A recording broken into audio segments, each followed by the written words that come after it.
It's time for MacBreak Weekly. Andy Anako's here. Alex Lindsay, Jason Snell is back. Jason's had a busy week. Used up all the color in his inkjet doing those 6-color charts for Apple's quarterly results. Suffice to say, it was a very good quarter. We'll get the report. Also, Apple's the report cards that Jason does every year with some of the biggest names in Apple punditry. Fascinating to see what they think is good and bad about Apple. And then porn comes to the iPhone. All of that, yes, it does, and Apple's really annoyed. All of that and more coming up next on MacBreak Weekly. Podcasts you love. From people you trust. This is Twit. This is MacBreak Weekly, episode 958, recorded February 4th, 2025. You can't handle the sharks. It's time for MacBreak Weekly, the show we cover the latest news from Apple, and there is news from Apple. Jason Snell's back just in time to dump some ink on us, some colorful ink. I got. What do you want? I got financial charts. I got a report card. You got the report card? That's in color too, isn't it? I've been busy this week, Leo. I mean, I'm running out of ink. I need some new toner for my charts. Yeah. That's okay. HP can put you on a subscription. You'll be set. We're just glad you're back. Welcome back. Also with us from sixcolors.com. Also with us from GBH in Boston, Mr. Andrew Anatko. Yeah, and you know what the big problem is for Jason, and why you should be basically supporting Six Colors, is that just because he's out now of red and green and yellow, they'll still make him replace the black cartridge, even though it doesn't make any sense. Even though it's perfectly full, it comes as a set. You have to replace all of them. My report card contains 34,000 words of commentary from 59 different people. Trust me, the black cartridge is limited. In heavy use. I do have to apologize. I did not respond to your request for comments. I should have just said, I'm stupid. I don't have anything to say. So ask the experts. That's what I would have said had I thought. That wouldn't look good in a pull quote. It's probably better that you didn't. Leo had nothing to say. Amazingly enough. Also with us from officehours.global, Mr. Alex Lindsay. Hello, Alex. Hello. Are you growing a beard, or did you just, are you just a hirsute man and you only shaved an hour ago? It's been a hectic couple days. Hectic? Oh, yeah, good. I got busy. I was like, I need to shave, and I just keep forgetting because I'm busy. So I'll get to it. Next week, I'll be clean shaven again. I'm not trying to grow a beard. My wife doesn't like it. Yes. So... She doesn't like it. Mine doesn't either. I want to grow a beard. I usually shave just for you, Leo. So it's very unusual because I almost ran out, but I was afraid I'd be late. There was one comment that Leo made many, many years ago, and I never forgot it. Which was, I'm sorry. No, not to me. That's the funniest part. We were on the set of Screensavers. Yes. And you talked about the fact that at some point Patrick doesn't always shave before the show. Right. And you didn't like it. Oh. And I have been clean shaven, except when I was growing a beard. I've been clean shaven for your show almost every time. Like if I'm really, if you see any facial hair, it means it's hectic. But almost every show, Tuesday morning is when I shave it for the show because of that one comment 25. Well, the one thing that's changed 25 years since is that now that is a style. This, using the 0 or the 1 on your shaver, so you have a little stubble. But I just always think about it every time I shave. I'm like, I got to shave. It's Tuesday morning. I got to shave for Leo. So anyway, it's funny. Steve Gibson doesn't shave either, so it's funny. It's okay. And then I just don't shave until the next Tuesday. And you can always tell if I haven't been on the show for a couple of weeks because then I get really. Oh, that's interesting. I don't do it naturally. It's like counting the rings on a tree on a redwood. Yeah, exactly. Yeah. So let's get to the news. I guess, I want to talk about. But this new Apple invites thing. But before we get to that, I guess we should not interesting. Yeah. It's not. It's disappointing because they had a great code name. According to Mark Gurman, it was called Confetti. Then they released it under the name Invites. Well, if you launch things by a spotlight, the last thing you want is people who come up with clever names. I still can't find my banking app because it's not named by the bank. It's named as like Glorioski. I don't think Glorioski. Capital One calls their app like Eno, and it's like, what? Yeah. It's one backwards. Oh, thanks. That makes it How easy to find. How much did that cost you, Capital One? I'm guessing a lot. Anyway, let's start with the thing that the problem is it's a little bit old news because it broke right after the shows on Wednesday. Apple's first, or I guess it was on Thursday, its first quarter results. And the top line looked like, hey, it's really good. You made $1 billion a week. The record quarter. Yeah. So if you're viewing this just as how much revenue did Apple generate and how much profit did they make, it's at the top. It's at the tippy top. However, if you are looking through the lens of the Wall Street analyst, you're looking for growth and signs of weakness because you're thinking about the future, and you do that. For those who aren't big investors, you do that because the stock price is based on what the estimates of the future viability of a company is going to be and how much growth they're going to have. And it's not quite the same as is Apple doomed, which is what we always joke about because it used to not be a joke, and now it is a joke. But yeah, so I think, Leo, I would say the funniest thing about this is it was a record quarter, all-time record quarter, and iPhone sales were down 1%, which is like iPhone is 56% of the revenue of the company, and sales were down 1%, but services and Mac and iPad were all up. And that was enough to raise the whole company up to an all-time high. Services had a record quarter. As a matter of fact, I think it was one of the lead-offs in the financials. Yeah. $21 billion. I think it's like 8 record quarters in a row for services. It's kind of amazing. Yeah. Revenue for 3 months was $124 billion. That's $1 billion a day. Profit, $36 billion. That's $1 billion a week. That's nice. Pretty good profit. Just profit. Wait a minute. No, is that $3 billion a week? Whoa. Wait a minute. My math is all screwed up. It's 3 months, right? 12 weeks. $3 billion a week. If you had a printer in your house and you were printing money, you couldn't print it fast. You couldn't print it that fast. No. Yeah. That's amazing. Yeah, yet there are signs of trouble in paradise. By the way, gross margin also at a record high of 46.9%. Is China paradise, Leo? Yeah. Trouble in paradise, 11% drop in China. Yeah. Is that something to worry about? What did Tim say? Tim no longer remains bullish on China, I would say. Tim is more like, we're fighting it out in a tough market there. I think that's the truth of it, right? Is that there was a period in there where Apple was able to expand in China and get a lot of growth, and they still make a lot of money there, even now. But it's been 3 years of flat to down. And to be fair, they're down 11% in China year over year this time, but they were flat. They were zero last quarter. But if you look at the numbers, they had a period in 2021 where they were expanding rapidly and growing rapidly in China. But since then, it's all been flat to down. Yeah. Yeah. I think it's encouraging that the Mac and the iPad were improved.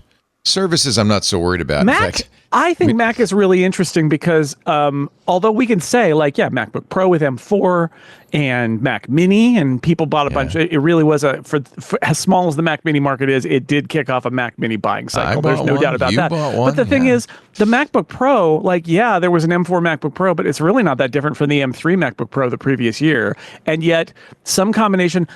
My theory is that people who bought in the M1 generation are now buying new models, and that we're back on the, everybody switched over in the first couple of years of Apple Silicon, and now we're maybe starting to see people upgrading those systems, and maybe that's part of it. But it wasn't like a Mac, it wasn't a new MacBook Air. It wasn't like it was a huge MacBook Pro update after they hadn't done an update in years, and yet the Mac had a really great growth quarter. iPad, I understand, right? Because they didn't ship any iPads last year. And Tim Cook said that the iPad Air did really, really well, which makes sense. It's sort of the best product in that whole product line in terms of price and value. But the Mac, the Mac really killed it. And I think the Mac Mini M4 is just a beast. In my industry, everyone's talking about the fact that it's just a beast. To be able to buy something for $600. Yeah. I mean, I was doing a test where I had the M4 doing, I think I mentioned it before, 120 frames a second out of HD footage, and it's at 3%. it's like, would you like me to do about 10 other things at the same time? It'd be great. So it's just and I've talked to some folks that have the Pro, and they're just super happy with it. And so I think that was the kind of the real breakthrough. I don't think they break those out, but I think the Mac Mini probably was the thing that a lot of people were buying into. It's a great form factor. It's really, really powerful. It kind of clicks off all the things, and it turned out no one really cared about where the power button was.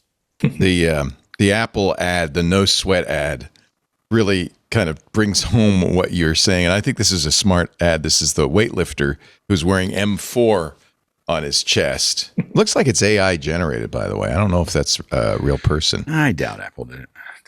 You think they actually hired an actor? Yeah, they probably hired someone. But what it shows is, not only can he lift that, but he's got so much extra power, he can start to spin the 300-pound weight, dance around with it, and eventually lift it with his pinky.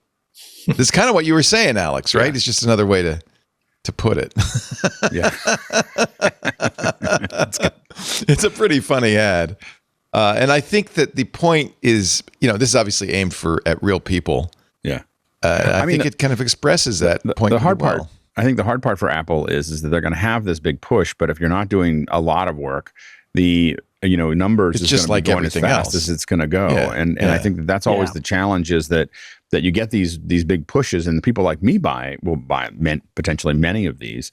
But does the average person have anything that goes there? And that's why games are really important for Apple is to figure, because games press, upgrades and they push the envelope, but they're not, a lot of the games aren't really pushing the envelope right now. It's potentially a great gaming platform, but I think that they haven't figured that one out yet. Yeah. Because I think a normal person is going to use it the same way they would use an Intel MacBreak. It's just like I try to tell people, I'm like, what are you going to do with it? Well, I'm going to use Zoom, and I'm going to do this. Yeah, I'm going to open up some spreadsheets, and I'm going to surf the web. And you're like, okay, well, anything in the last 5 years, we'll do that. So basically, great. You got a weightlifter, and all you're asking him to do is lift 2-pound dumbbells. I mean, the big thing that was surprising for me is the work that Apple has done with both the MacBook camera and the microphones. Because we bring people in to interview for Michael Krasny's show. That's something that affects people really more, doesn't it? Yeah, they see that. And we had someone from Michael Krasny's show a couple of weeks ago that they had, I think, the M3 or the M3 laptop, and we had sent them an MV7, and we had them all set it up, and they just couldn't quite get it in the right place in their desk, and they didn't sound very good. And we said, well, just try to unplug it. Let's just see what it sounds like with the Mac. It sounded better than the mic. Yeah. And it was just boom. And so the work that they've done there has paid off. I generally would want to send a mic. If someone could get the mic close to them, it's always going to sound better. But in an unusual situation, it was the laptop. I've never had a laptop be better than the studio mic that I sent, Yeah. That's kind of amazing. Yeah. What did Tim or what is it? Kavan? Kevin. It's Kevin. Kevin looks Parrott. like Kavan. It does. It's Kavan, but it's Kevin. Okay. I'm going to call him Kavan. I don't care. I mean, you can if you want to. It's funny, too, because after years of Luca Maestri, the former CFO, who's now sort of retired into another cushy job at Apple, he had the Italian accent. And I was like, oh, what will Kevin Parrott sound like? And the answer is he's just a guy. He was just like, we did some stuff, all right, cool. Just a guy who's the CFO of Apple now. So, no, it's fine. Just it's a fine. guy. I'm sure he's fine. I'm sure Luca is right off screen, like pointing at him, like, don't mess this up, kid. Don't mess this up, kid. Make it good. You do a good job, Kavan. Yeah. So I think the most interesting thing. So we covered China, where Tim used to be real bullish on China, and now he's like, "Oh, it's tough in China. It's tough in China." But so be it. I don't know. He doesn't say a lot in these, right? Like that's the truth of it. He doesn't say a lot. I will say, and I know before we started the show, you were kind of joking about this and conflating two different stories, but I will say, I think it's interesting and suggest that Tim is well aware that Apple has not really done anything with the iPhone in years, right? Like the last 3 or 4 years, this has been, I would say, design-wise, the most static, like physical design period in the iPhone's history. It's just been, we haven't had a totally new-looking iPhone in a while. And they asked him about it. And he said something, again, little scraps is all you get out of these calls. But a little scrap I found interesting is he specifically said, somebody was like, so is this it? Is the smartphone just kind of boring and not interesting? And he's like, no. And he pulled out the pipeline, right? It's like, no, I'm excited. We have some amazing iPhones coming down the route. And of course he's going to say that stuff. What I thought was interesting is he felt like he needed to actually say and reassure analysts that they are working on new iPhone stuff that's interesting, and that the iPhone and the smartphone industry is not entering a cul-de-sac. You take it or leave it. But I thought that was interesting that he stood up and said that. Ben writes this, asked him, he says, do you feel like there's a lot of room for form factor innovation in the future, or is the current lineup shows where you're going. I guess without pulling punches, wondering if you thought in terms of the iPhone innovations, there's a lot more to come, and you could see the kind of current market changing a bit over the next 2 to 3 years. Ben, says Tim, I think there's a lot more to come, and I could not feel more optimistic about our product pipeline. So I think there's a lot of innovation left on the smartphone. That's a lot. I guess it depends what you call innovation. I mean, is invites innovation? I mean... No, I think many of us might call it incremental. No, I think he's probably Andy. Go ahead. I think he's thinking about some future hardware developments. Yeah, exactly. It seemed like he was doing what you have to do in these situations, saying, "I want to say, are you coming up with something like a folding iPhone? How about that?" But he has to couch it in terms of, do you feel there's a lot of room for form factor innovation in the future, or do you feel the current lineup shows where you're going? And so that's where I think there's a lot more to come, and I could not feel more optimistic about our product pipeline. And I can't say anything about future products. The decoding, I didn't want to do the math of how many years I've been on these calls times 4 about how many of these I've heard, but I've learned enough to learn the language of these calls, and that's exactly right. Ben writes this might as well be blinking the word fold in Morse code, right? Like, that's what he's doing here. He's like, hey, what's on with phone innovation? And here's the thing is they decide all this stuff beforehand. Tim and Kevin and everybody had decided that if there was a question about smartphone innovation lagging, Tim would say one of his hypey kind of like, the pipeline, I'm really excited here, to reassure, to be fair, I mean, I can be a little cynical about it, but to reassure his investors and his shareholders that Apple is working on some iPhone innovation stuff, because really that's the name of the game. It's 56% of their business, and really it's more than that because services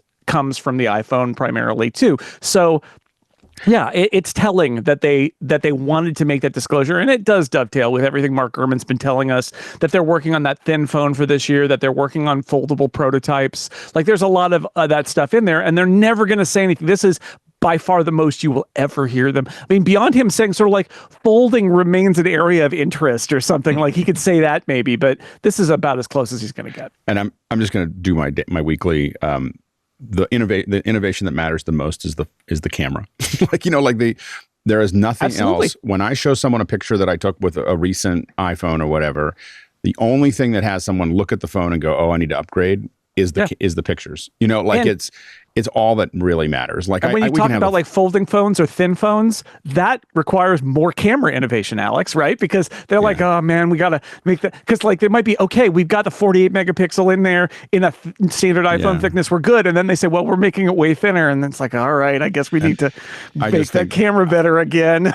But I also think I'm just like, when they see it thinner, I'm like, if I was going to put your time into it, just keep putting it into the camera, because all of us sit there and watch the keynote, just waiting for the camera. Like, if you put the camera part at the very beginning of the iPhone announcement, like, here's what we do in the camera, 90% of the viewers would disappear pretty quickly. I don't think it's that percentage. I think that there are people who are motivated by the camera, and we should never forget about it. I think there are also a lot of people who are motivated by the look, and that's why they push through things like thinness, and they porque no los dos, right? Like they have to do all of these things. They have to do all those things, but I would say like thinner is not. I mean, I guess maybe. I just don't know if thinner is really pushing that many people over the right. But yeah, thin. And it's I think that all phone manufacturers are having a problem at the high end, because it's so hard at this point to do anything that is sufficiently compelling. Even the camera, which I agree is what people notice the first time, it is now we're really ferreting out every corner to find every edge case photo that you can do a little bit better.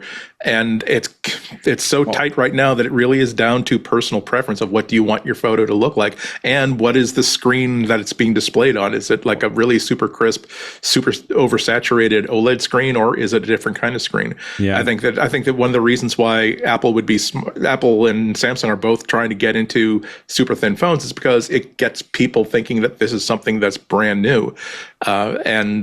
Tim did say that the iPhone sold better in markets where Apple Intelligence was available. Yeah, that's bogus. Yeah, that's. Yeah. I mean, it's not available in China, and it was down in China, and so that he's using that as a proxy. But it was almost not available anywhere.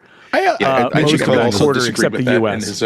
in his Medium post, and also he had Jason was talking about like how we've been reading these for so long that we can kind of decode a lot of this, and like the more confident Tim is, the less detail he will give out. And so when you parse out all the things he was saying about China, he was not just simply saying it's down and it's really, really competitive, even though he did say it was very, very competitive. But he was also talking about, oh, well, we had supply channel issues.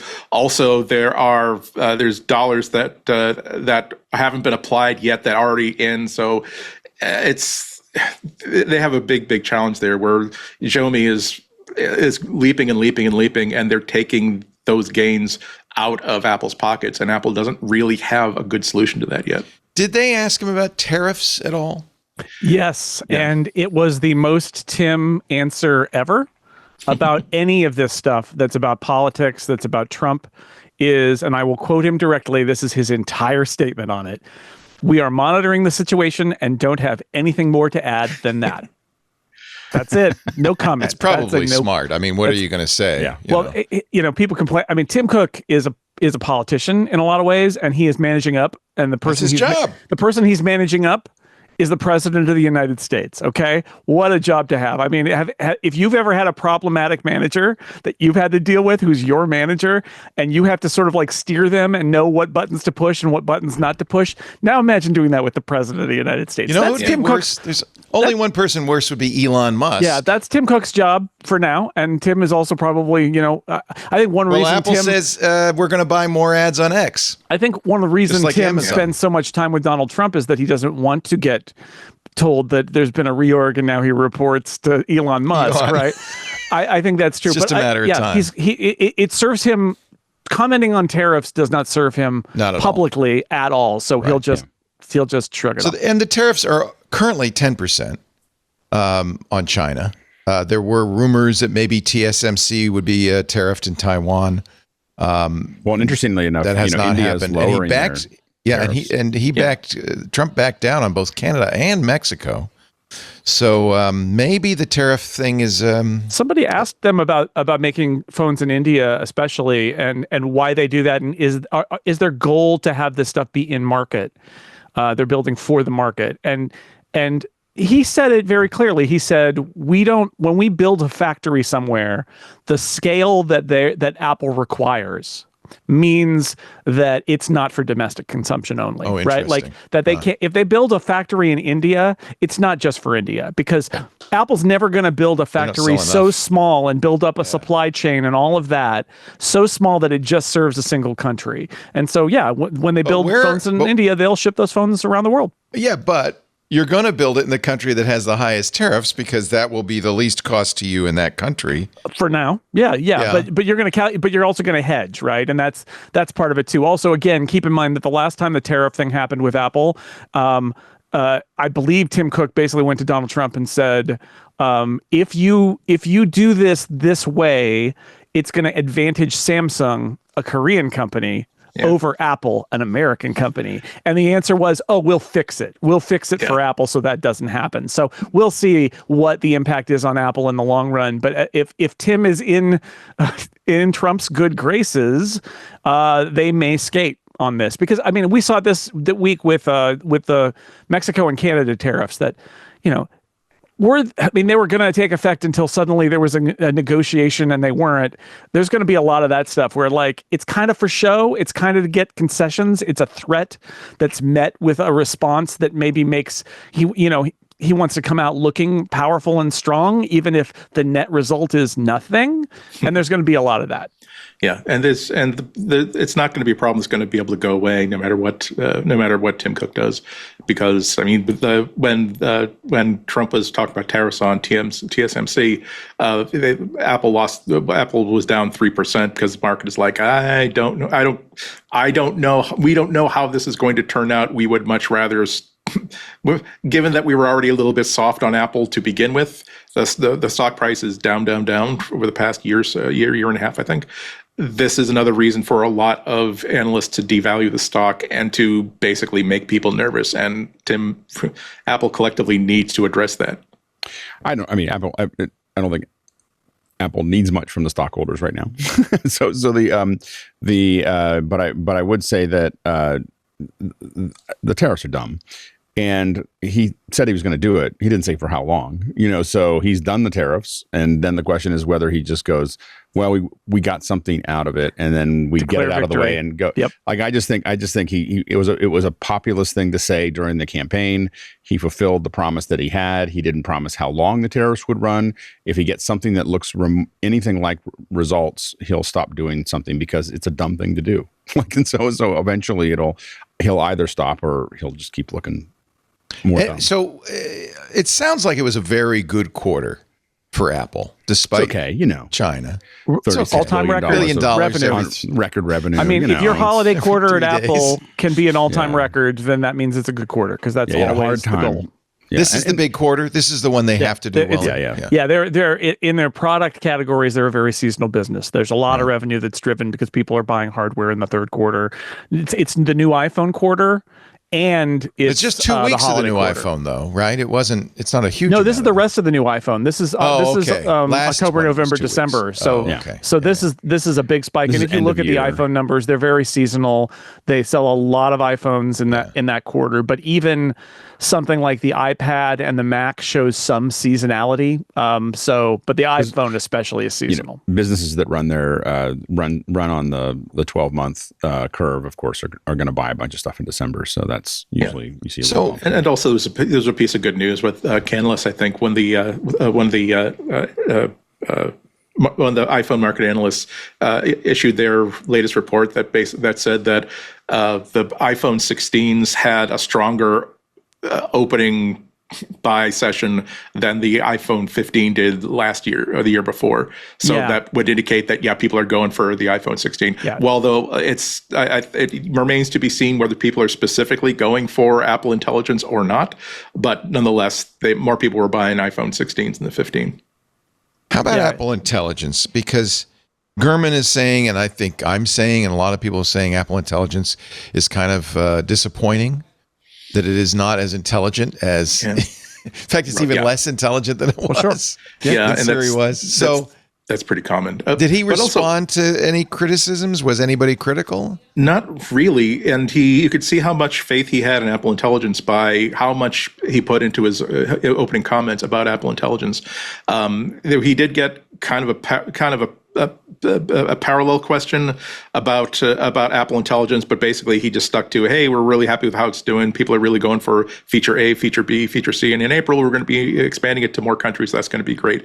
The more interesting thing came during the Q&A, and someone asked him about DeepSeek, which a lot of analysts are pointing to as, wow, looks like that Apple was stupid like a fox because they weren't putting tens of billions of dollars into capital expenditures to basically have these huge models that require millions and millions of NVIDIA processors. Now there is this new, very, very cheap and efficient model that they can put on their phones directly, that they can adapt for their servers. So that has been seen to benefit Apple in some way, although, of course, as you've been talking about all week, DeepSeek is still very much trying to figure out what it is, what it's good for, what lessons we can take away for other open source projects, and who will actually be the ultimate winner here.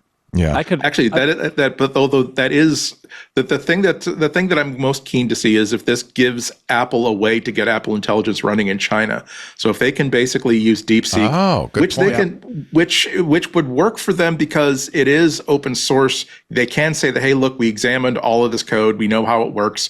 We can figure out. We're at a point we can manipulate it so that we can have a good conversation with the Chinese government and use that as the engine behind Apple Intelligence in China. So that would be a very, very good thing. I don't think it would solve their problems in China with the iPhone, but part of their future involves having Apple Intelligence working in as much of the world as possible. I've been saying that Apple's hindered because of its privacy stance, that the really powerful AIs require you to send information to their servers. And Apple wants to keep everything on device, or at least within the Apple ecosystem in their server farms. And that to me seems to be the problem with having it be as smart as it can be. Agreed? Or maybe the DeepSeek being local would solve it. I think it's a long play. So if you watch one of those videos with the rabbit and the turtle often wins. Right. Like you see the rabbit. So what you have is a lot of AI bouncing around. Apple is doing something that will be slower at the beginning, but potentially having that all on your phone, having that all onto, secure servers. If they can do that. If they can. And do it well. But I think that's the way to do it. But the play is they go from their stuff supplying 10% of the solution to their stuff supplying 90% of the solution over 5 years. Yeah. That is brutal to compete against if they do that. Who knows if they do it, but we won't know until 2030. A few years, and it also depends on how you consider the market. Apple is never going to be in a position where they can do anything but add AI features to their own hardware products, which is what they do. They make their they sell high markup hardware. They give you reasons to buy their hardware instead of somebody else's. Other companies like Google, like OpenAI, like Microsoft are interested in essentially being the steel mills that create the steel for any industry that uses steel. So part of what Google is doing is to create features for Google software and Google products, but a lot of it really is that we want to see that if 10 years from now, any large industry is using AI, they're running it on a Google server, on Google CPUs, using Google's AI APIs. And they're running it on Apple products. The issue again, gets back to my wife uses ChatGPT all day, every day. When I asked her about Apple Intelligence, I mentioned this last week, she didn't even know what it was. Like she didn't even know that it existed. So she needs to watch more TV. I think. No, we don't watch ads, so we don't see anything. Yeah. So she literally didn't know what Apple. She goes, "What is Apple Intelligence?" Right. And I said, "Oh, don't worry about it. Just go back to ChatGPT." But I think that's the issue is that there's a lot of Apple users that are already using AI quite happily, and Apple they can play the long game because they aren't a software company trying to compete with everybody else. Right. They are a hardware company. No one's going anywhere with. Yeah. But I wear this thing, which is a huge invasion of privacy. It's the B computer. It's recording everything. It's recording our conversation right now, and then gives me notes at the end of the day. But this is a first step in what I really think people want, which is some sort of agentic AI partner. An AI partner that creates a legal document for you all day, every day. Yeah. So great. No, this thing records my to-do list, and it does all sorts of useful things. Yeah. Now I'm putting up with this, they don't even say where the AI is, where this stuff is going. Right. So I have no idea. And, for me, that's an experiment. I don't have anything to hide, but I think most people would say, well, wait, I want to make sure that I would like this, but I want to make sure it's going to do it to somewhere that is secure and private. And Apple has a great opportunity to put that in the AirPods, for instance. Well, Apple has the opportunity if they can pull it off, and I don't know if they're going to be able to pull it off. But if they pull it off, the play here is they have all of our mail, all of our messages, our biometrics, all of these other things that are in this kind of safe enclave. Yeah. And their ability to manage that, to see, like right now, when I go to the gym, they don't even know that I'm at the gym again. And maybe they should put that app up when I maybe they said, you're here and I have to open the app every time I get to the gym so that I can use my QR code. Be great if it just popped up because it was like, hey, I see that you're doing the same thing again. And those are the kind of things though, and or saying, I'm checking eventually your blood pressure and your glucose and all these other things. And, do you really want to eat that? You shouldn't be eating that, Alex. Whatever it is. Yeah, exactly. You might want to add a little less salt to that soup. So I think that is, but they have the advantage of doing that in a way that no one else is going to be able to do anytime soon. I agree. Because of that privacy. But they need the smarts. And, but I think I think they have a lot of time to do it. Years. Yeah. I agree. If 5 years they come, it's easy to disintermediate. I'm using an iPhone. All of a sudden it can do what this can do on an iPhone. Then I would do it. I would go back to Maps. It was a disaster. Maps was a disaster when they released it. It was horrible. It didn't work. It took you to the wrong place. Took you through the wrong everything. Right. Tim apologized for it. Yeah. And they had, to your point, Tim apologized for it. I now, if I go to Google Maps, feel like I drop back a couple of years. Like I don't like it's on, at least on the iPhone. I don't feel like, and I used to never use Apple Maps. I always use Google Maps. And at some point I kind of broke down to the fact that every time you hit a text, it opens up Apple Maps. And then next thing I know, I was using it. And now it just feels, it's not that it's more accurate. It just feels better than what I'm they have time. I agree. Yeah. We're in the very earliest stages of AI and they have a lot of time. Yeah. Well, sometime. It's unknown. Things are happening faster than anybody but again, thought. All these tools are still available on your Apple platform. So it doesn't Like I'm using Absolutely. on any given day, I have 3 or 4 AI apps open that I'm using for something. This device only works with the iPhone, and it has an app on the iPhone, and actually kills the iPhone's battery because it's always sending stuff to the iPhone for processing. Right. So yeah, I have an AI folder. It's full of AI, of all kinds of little AI things. But I would so prefer to do it in Apple's nice warm bath, but not yet. So maybe someday. We're going to take a break. There was one more little piece of information from the quarterly results. Apple now has more than 2.35 billion active devices worldwide. So Oprah, you can update that. It is billions. 2.35 billion devices in your pocket. Now, do they include like all of the AirPods that people have lost? Oh, I'm sure they do. They still, right? Yeah. If you take out the ones that people have lost, it's got to be at least 600 million lower than that. The ones in my sock drawer that I can't find. I know I have a pair of original AirPods somewhere in my house. I know. Well, they say that active, but I guess if you haven't deactivated them, then they're still active. You're watching MacBreak Weekly. Lots more Apple news still to come with Jason Snell, Andy Ihnatko, Alex Lindsay. This episode of MacBreak Weekly is brought to you by our good friends at Melissa, the trusted data quality expert since 1985. They've been doing it longer than we have. Well, Melissa's launch of the Melissa Address Validation app in the Shopify App Store. Shopify Plus merchants now have access to a critical data quality tool directly from the address experts.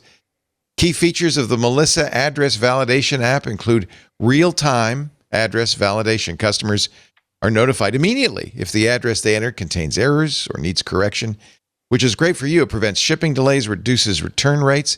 And by the way, Melissa's got global reach. The app validates addresses in over 240 countries and territories. I didn't even know there were that many.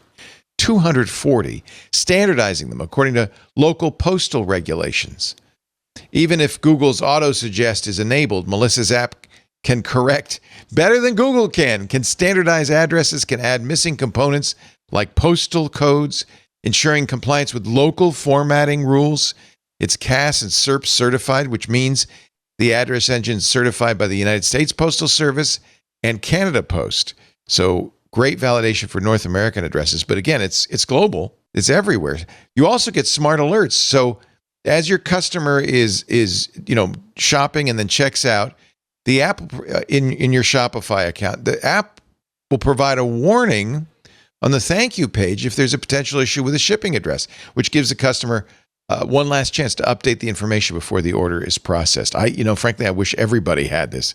I can't tell you how many times I've accidentally sent stuff to the old studio. If it would just correct it, if it would let me just once correct it. Shopify Plus merchants can easily install the Melissa Address Validation app to improve customer satisfaction and avoid the costs associated with returns and redeliveries. And don't worry about your data with Melissa. You get secure encryption for all file transfers and an information security ecosystem built on the ISO 27001 framework. They adhere to GDPR policies, to SOC 2. They're SOC 2 compliant, so your data is absolutely safe. Get started today with 1,000 records cleaned for free. I don't have enough time to go through all of the amazing things Melissa can do. Check it out, melissa.com/twit. If you want to try the API, you can get 1,000 records cleaned for free. Melissa, melissa.com/twit. We thank them so much for supporting MacBreak Weekly. We really appreciate it. You support us too when you use that address, melissa.com/twit. So Mark Gurman on Sunday said Apple's working on an invitation, kind of an Evite clone called Confetti. Should be released any day now. Well, it was. It was released this morning. And they call it not confetti, but invites. I think confetti was better, but all right, invites. You know what it is. It's very clear.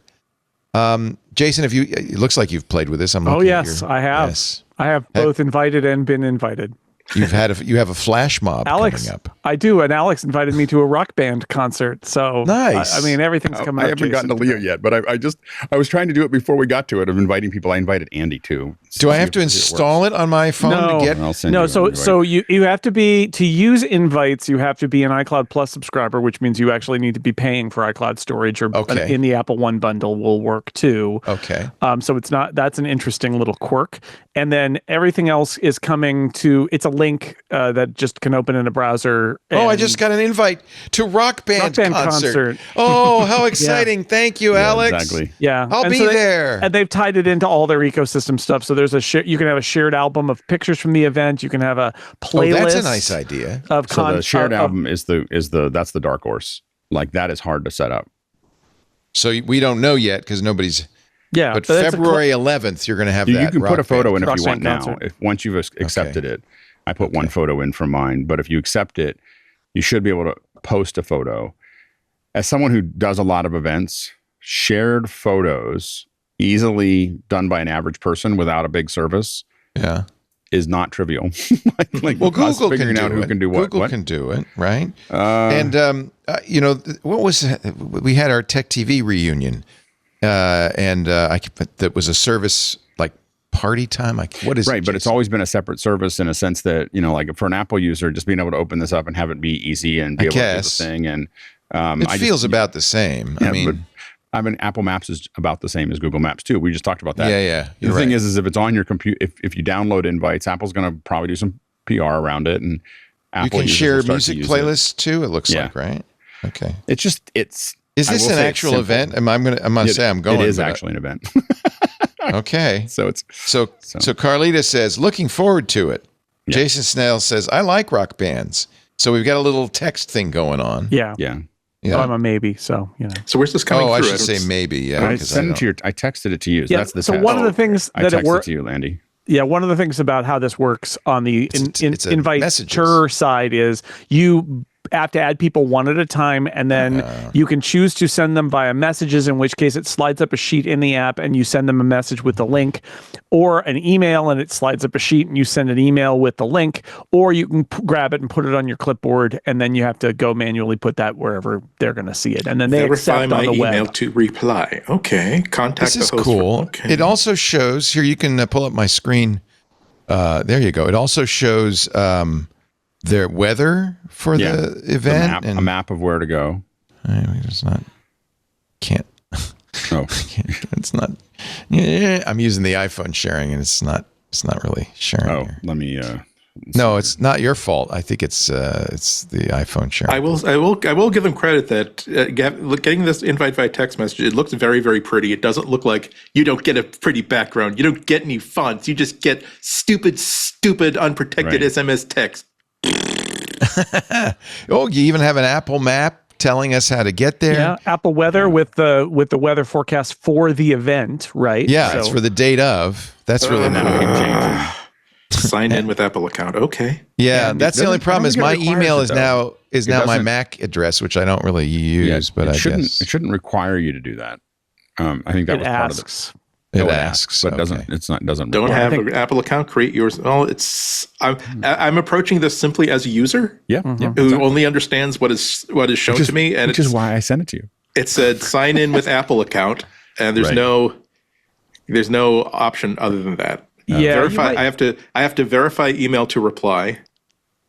It becomes an iCloud photo shared concert, which is kind of cool. I think you don't need to do that, but it's also possible that they are looking to see if there's a cookie that you have logged into Apple before, at which point it asks you to log in, so it's tied to your account. But I don't think anybody needs to make an iCloud account in order to use it. All I can tell you is that what I'm looking at here doesn't say I don't have an iCloud account, I don't want one, just show me the invite. It's asking me to enter an email address. And when I enter an email address, it really wants that to be an iCloud account. Because I gave it like a non-iCloud email, and it said, hey, why don't you sign into iCloud? I said, no, I don't want to. Well, we're not going to give you another button for anything else. Well, so maybe I'm just, there is a full Apple support page for this. So, but that's. Again, this is rough edges of something. Of course, the reason I sent it to you is because you had an Android and I wanted to see what the experience was in the Android. It turns out not very good. So it looked pretty, and then it was like, he's an Android. I mean, as something that like you're supposed to be sending to everybody, whether they're tech people or not. No, you have to be a blue bubble, dude. What do you? Get with it. Hey, well, man. I mean, if you, I'm a maverick, unbroken, untamed. the cynical side. I don't of want to me- get into your big plastic bag that you seem to be so comfortable and cozy in. I'm comfortable and cozy in The cynical side of me would say that if you made an attempt to include Android but didn't do it very well, it would push lots of people. Like people would be back to the blue bubble thing. Like, oh, it was really easy on an iPhone. I hope. I think You're that not in the group, Andy. Sorry. I think that Tim's like staff has already like given him like the shock collar treatment. It's like, and if a reporter asks you about a relative who had a problem with invites because he has an Android, what are you not going to say? So I'm not going to say they should buy an iPhone. That's right. I can verify that this works for anybody, and you don't need an Apple account. If you don't have an Apple account, you put in your email address, and they send you an email verification link, and that's it. So that's the difference there. I'm adding it to my my calendar, so it has a very simple way to do that. That's nice. And then the photo that got posted I'm up just here. telling you, I'm not seeing that. I can't I add did I can't exactly add a that. picture, I gave it an email address, and now it goes to the next page. Sign in with Apple account, email or phone number, continue with password, sign in with passkey, requires a device with iOS 17. Well, if they're doing that, then they have screwed this up badly. If they require everybody who's involved in the invitation to create an Apple account and use it as lead generation, then what are they doing? Then that would be bad. Okay, but you know what? If you're going to use eVites, you have to create an eVite account, right? To accept, or no? Is that not true? I suppose. Yeah, I don't know. But I can't. I'm having trouble adding a photo. Oh, really? Your photos. So you saw the photos down below, and it says add photos, and you hit. Yeah. You hit So add photo. show again. Show my screen, please. Thank you. So should I click add photos? Yeah, I'll click add photos. Then it shows your photos, and it doesn't say. It should say up on the top. It says select, upload. Oh, okay. So now I can upload from here. Right. So I'm going to upload, let's see, a concert of some kind. Yeah, Andy, I think you're right. It seems like after it tells you that all you'll need to do is verify your email, the next step is that it asks you to create an Apple account with that email, which is not verifying your email. Yeah. So that's so basically you have to create an Apple account in order to say that you're going to your kid's friend's party. Thumbs down. Come on.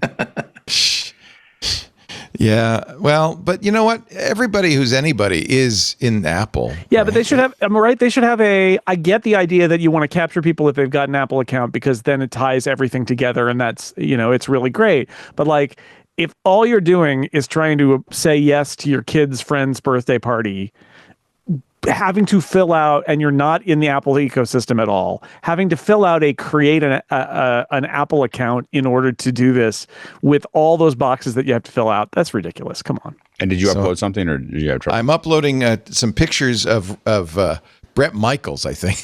I don't know. Anyway, just to give people a concert feel. And then in the shared albums, we'll see. There you go. There they are. They're starting to come up. There So in the go. shared albums, you can see them. Leo's popping up in my my photo on my. This is on my desktop.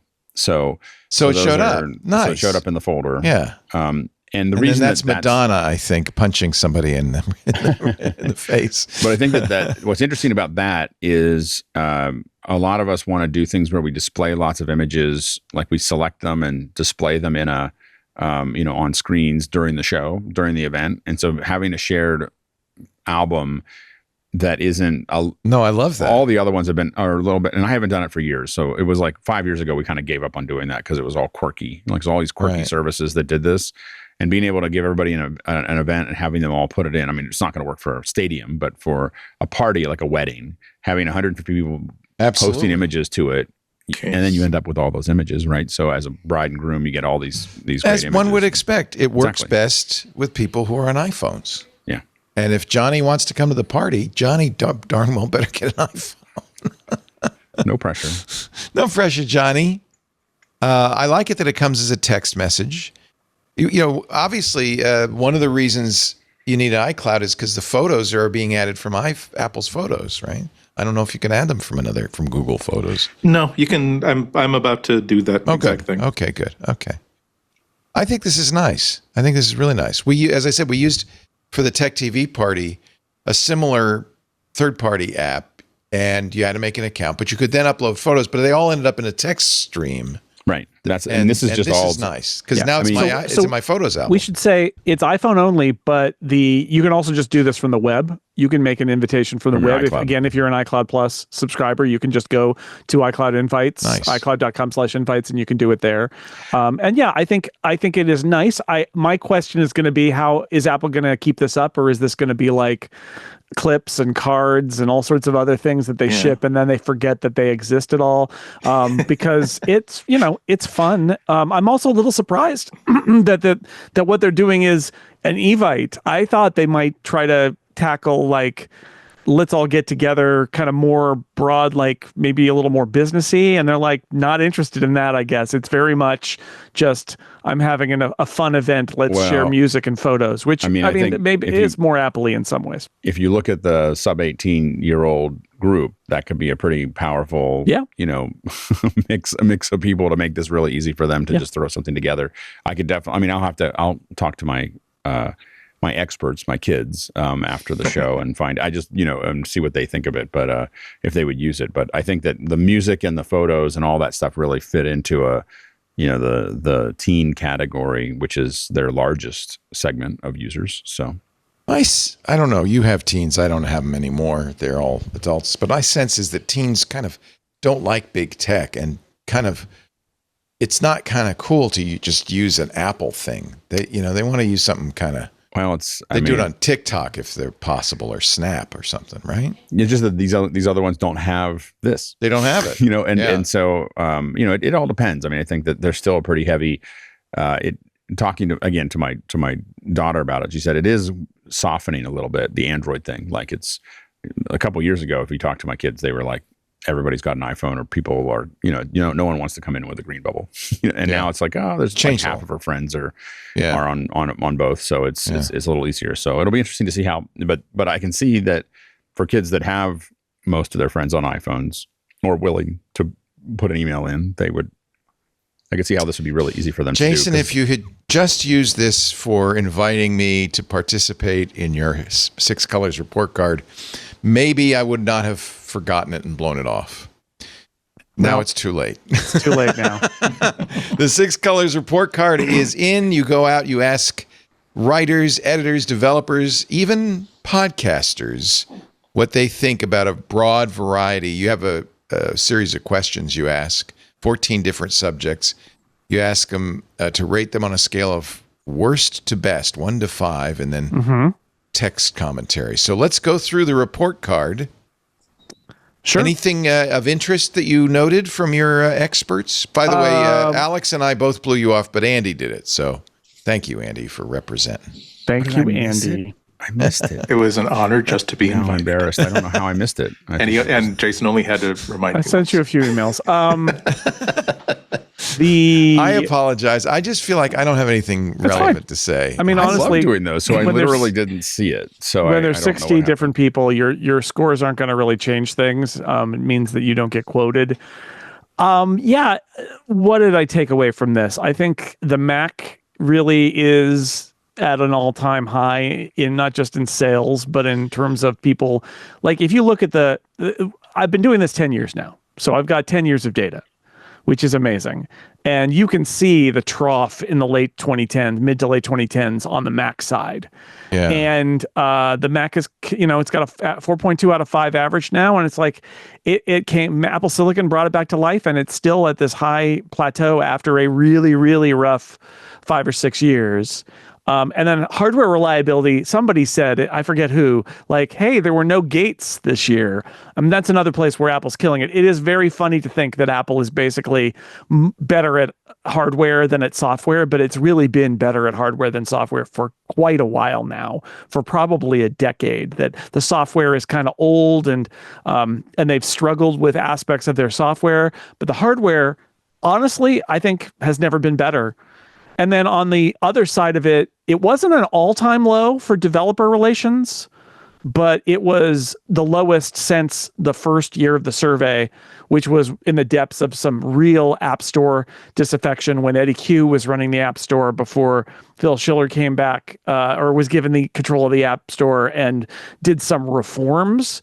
And that I think that has to do with the DMA. It has to do with Apple has exerted its control over developers in the long run. I think a lot of people pointed to the lack of interest in developing apps for the Vision Pro as being Apple reaping what it sows for not treating developers well on its platforms. And that's not surprising. So, I think, again, the goal of the report card is not to break news. The goal of the report card is to give people the feel of what the general trends of. It's a vibe check. It is the vibe in the room for 2024 about like, what did Apple do in all these different areas? How's everybody feeling? And I will also say, if you are immersed in the conversations about Apple, whether they're on blogs or podcasts or video or wherever, I don't think anything in this will surprise you, because this is trying to quantify those conversations. And it's a nice time to like pause and reflect about the year,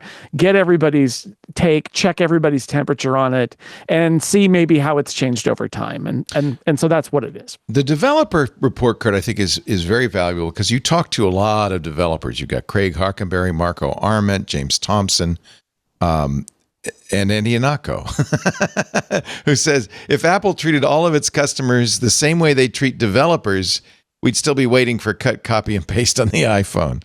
Of course, you always get the bon mot in there. It is a bad report card, not the worst, but as bad as it's been since 2015. For developer relations, I mean, that is the truth of it. And there's some, Craig Hockenberry, longtime developer, what he said is Apple is blowing it with developers, full stop. That's just his. That's his whole thing. Apple is doing a lot of taking these days and not giving back to the developer community that has helped make its products thrive. And I think that's very much how developers feel about this. Is Apple.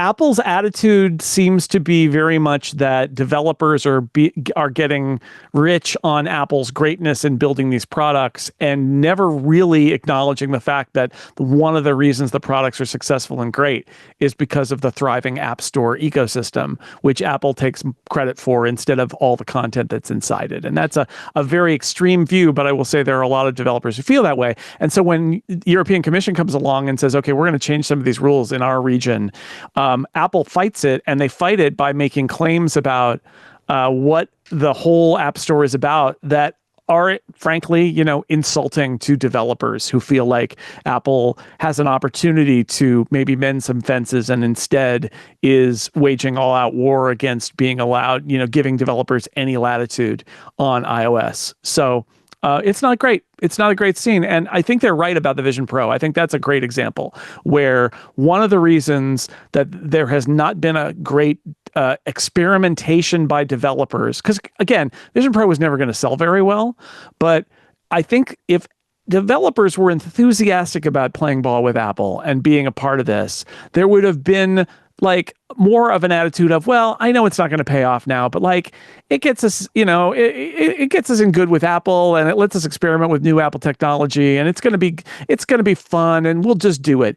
And if you treat those developers as a pretty serious, cold, legal relationship where you take your cut and it's just strictly business, which I think is what developers have felt for the last few years, that stuff's not going to happen.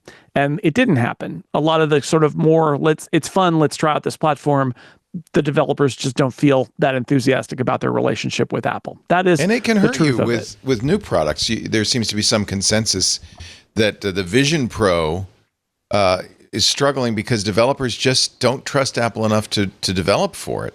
Yeah, John Gruber said the relative good vibes dearth are gone, of native. And you probably have to develop on vibes, and the good vibes are gone. Yeah. Yeah, I think that's true. The regulation is just brought it to the fore because that's where Apple has to make claims about why it does what it does, and it just reinforces how developers feel that they're basically like employees of Apple, unfunded employees of Apple who have to just do what they say, and that there's no other options on at least on iOS. There's also a side effect to Tim Cook's politicking with the new administration. It seems to have hurt Apple's grade. It's the worst grade yet.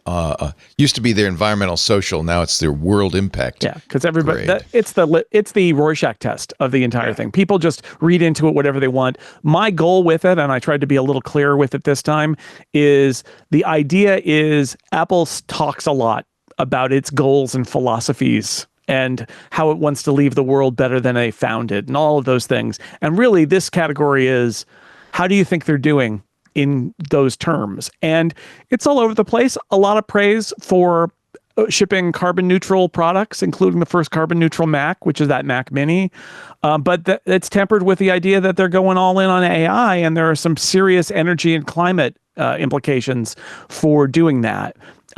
Praise for accessibility, not only Braille screen input updates, but AirPods Pro hearing aids, and a general commitment to accessibility. But at the same time, several of them brought up Tim Cook, spending $1 million on the Trump inauguration and feeling bad about that. And again, it's not everybody. It's almost 60 people, but people that are not happy about that part. My favorite comment, maybe in the whole thing, is from there are two comments in this category. Mike Hurley said Apple's too big and too complicated to be a pure good force in the world. Which, I mean, it's a corporation. That's what it is. It's not a charity. It's not your friend. It's a corporation. And then Zach Hall said, sometimes Apple reminds you that it is a corporation, and it is. That's just what it is. And but that's what I like about this category is Apple is a corporation, but it's a corporation that says it has corporate values. What do you think about that? And 59 different people gave me different opinions about it, and that's why I do it.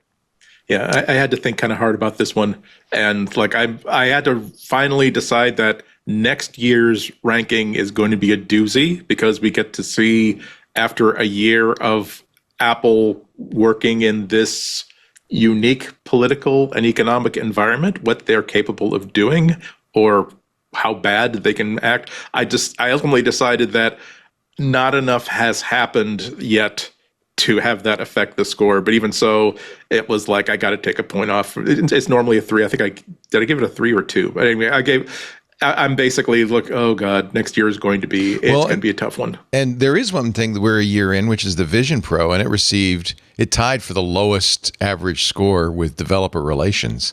Yeah, it's a D. In report card terms, it's a D, 2.4. Yeah. Which is I don't entirely agree with that score, because I think the Vision Pro is what it is. It's a year of Vision Pro now. It's still TBD. It is as weird and expensive and not something that normal people should buy as it was a year ago. I think some people are judging it that it's not. It's not a popular product, which I think, again, at that price, it was never going to be that. Some people are judging it based on Apple's seeming lack of support for things like more content or supporting the development effort. I will say the Vision Pro is a lot better than it was a year ago. The Vision OS updates have actually made it more useful and better. Which is I found it has more features. I found that the Vision Pro is less stable, like for me at least. It's just like yesterday I was looking at immersive content, the shark content, which I could hear, but I couldn't see. And I required me to kind of back up and drop out and come back in. And it's like the Hitchhiker's Guide to the Galaxy. They're like they're trying to protect you by dimming the glasses so you're not frightened by the sharks. I just saw it. Like it just showed the video throughput, but no sharks. And you don't want to see the sharks. You're not ready for the sharks. That's happened for the Vision Pro for me is that it's just a little cockeyed. Like it's just a little. There's something about it. Like my screen now comes up just a little off. I didn't think it would bother me, but it bothers me a lot. So like so anyway, I feel like they've added more features to the Vision Pro. I feel like and I feel this all the way across Apple's ecosystem is that it is got more features and less stability. And I just feel like I feel like I run into that everywhere, which is that the interface is a little bit more quirky. It does weird things. It crashes more often. I feel like there's let's just keep on trying to put all these features in and keep up with Android or whatever. And I just feel like we keep on paying the price in stability and to be honest, UI. I feel like the Apple UI almost on every platform is getting worse, not better. Yeah. Let's take a little break. You're watching MacBreak Weekly. There's still lots more Apple news, believe it or not. But busy week from Apple. Andy Anako, Alex Lindsay, Jason Snell. Thank you, Jason, for the report card. Thank you for the 6 colors graphs. Busy you do week. A great job. 6colors.com. Yeah. Well, I'll get you on that HP inkjet subscription. I think it'll solve many of your woes. Shaq has a big tank for me. Full of ink. Shaq's got a big tank. I guess that's Epson, but that's Epson. Yeah. But it's just a big tank full of ink, and I'll dive in. Yeah. Epson decided not to cover me in ink. I had a long-term sponsorship relationship with Epson on the radio show, and for some reason they decided not to. They thought I was too political, and so they said, "We're not going to sponsor you anymore." We got Shaq, I think is what they were really saying is Shaq was not cheap. We can't afford you. That's what they were really saying. The radio show was far from political, but it was on a right-wing network. So maybe that was, yeah. This episode of MacBreak Weekly brought to you by the wonderful people at ZocDoc. These guys I love. Excuses. Shame on you. When was the last time you needed to go to the doctor, but you pushed it off, right? You made the excuse. You're too busy. It'll heal on its own. I do this all the time. Lisa's always saying, go to the doctor. I don't need help. I got it. I got this. I'm going to get better all by myself. We've all been there. And part of it is, just finding the right doctor, then booking an appointment is daunting. I bet many of you have said, yeah, well, I'd go to the doctor, but it's going to be a 3-month wait. No, go to ZocDoc. There is no reason to delay. ZocDoc makes it easy to find and book a doctor who's right for you. ZocDoc, it's a free app or website. You can do it either way, where you can search and compare high-quality, in-network doctors and even click to instantly book an appointment. In-network appointments with more than 100,000 healthcare providers, not just MDs, everything from mental health, dental health, primary care to urgent care. I was looking for a gerontologist for my mom. Easy to find, easy to book. You can filter for doctors who take your insurance. You can say, I want them to be nearby. You want to be a good fit for the medical need you have and for the style you like, because there are reviews from verified patients. So you can say, I want a doctor who's highly rated, and then read the reviews, because the patients will tell you what kind of it. Is this a doctor with a great bedside manner, or is this a doctor with superior intelligence? And those may not be in the same person. The reviews will help you find the right doctor. Then once you find them, you can see their actual appointment openings. They're right there on that. This is why docs love it. You can choose a time slot that works for you. You don't even have to make a phone call. You just click to instantly book a visit. So really, if you've been putting it off, you don't need to anymore. ZocDoc appointments happen fast, typically within just 24 to 72 hours of booking. You can even score same-day appointments in many cases. Look, I love ZocDoc. I use ZocDoc. Stop putting off those doctor appointments. Go to ZocDoc.com/MacBreak to find and instantly book a top-rated doctor today. ZocDoc.com/MacBreak. ZocDoc.com/MacBreak. ZocDoc. You're going to love it. Wait a minute, I got to do that again. It's so much fun. Thank you, ZocDoc, for the little music there and for supporting MacBreak Weekly. And don't forget, folks, when you use that address, you support us. So, yes, I know you can go get the app, but just go to the address, too. Just, click the link from there. That's all. I applied. I have a T-Mobile iPhone, and Apple is now teaming up. Apple has satellite connectivity in areas where there's no cell connectivity using Globalstar, but they are now working with Starlink to provide satellite phone access. T-Mobile's in a beta test. I applied. I have not yet been accepted. The minute I am, I will let you know, because I am a T-Mobile customer. It really makes you wonder, how much longer you're going to need a mobile carrier. Starlink's pretty much everywhere. Who pays for this, I guess, is the question. Is it going to cost money? Apple's put a lot of money into Globalstar. Will they continue to do so? Yeah, it's different because this is still just an extension of the existing cell network. So it will never basically use Starlink instead of a local cell tower. It's for places that have absolutely no access whatsoever. But it's very, very interesting in that emergency SOS works by again, hold up your tricorder, lock onto a satellite that it tells you to find. This is just by description of how it works. It's not as simple as just simply taking the phone out of your pocket, but you don't necessarily have to set it up on a tripod with a Pringles can wrapped around the antenna to aim it specifically somewhere. And it's not just for heavily filtered and optimized SOS messages. It is meant to be used as a regular mobile broadband connection. They've been doing this on some Samsung phones for a while, right? Yeah. But as you say, I mean, this is not going to be something they give away for free. This is going to have to be something for people who, It's a beta right now. You do have to have iOS 18.3. There will be a toggle switch in your cellular data settings to manage the satellite feature. Apple spokesperson declined to comment. T-Mobile said, and this is from Bloomberg.com, the test will begin with selected optimized smartphones, whatever that is, and then the full launch will support the vast majority of modern smartphones. They apparently have opened the beta to some users running Android 15 on a Google or Android device. This news tanked Globalstar in the stock market, by the way. I really think it's not really a threat so much to Globalstar because that's still the emergency connectivity. It's more of a threat, I would say, to the carriers. So it's very interesting that it's T-Mobile that's in this first test. Maybe they feel like they have the most connectivity problems.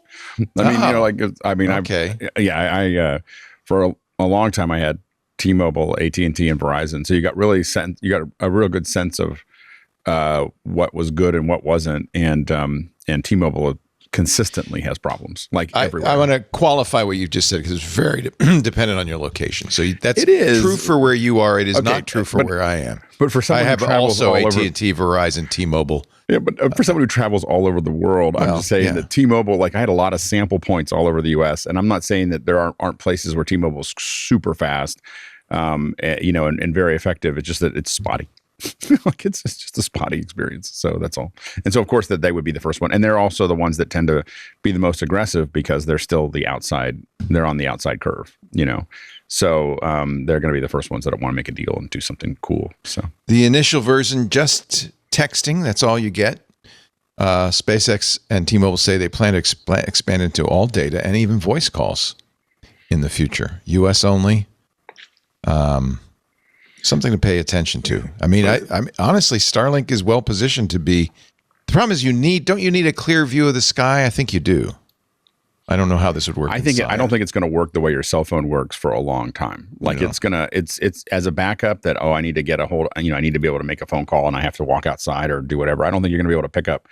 You're going to be in a building and using your cell phone with Starlink anytime soon. So I think that it's good if you're in the middle of nowhere, and it may be able to give you. There are places, as you know, you drive to Bodega Bay. There's a section of that that's dead. Like there's nothing, and that's where something like T-Mobile would be great, just to get the map data. Just to because a lot of times I go, we're going to Jenner, or my brother lives up in Jenner, and so we're going to go up there. And if I want to do that, I'm going to go save the map. Save the map to figure that out because I may not have it when I get there. Yeah.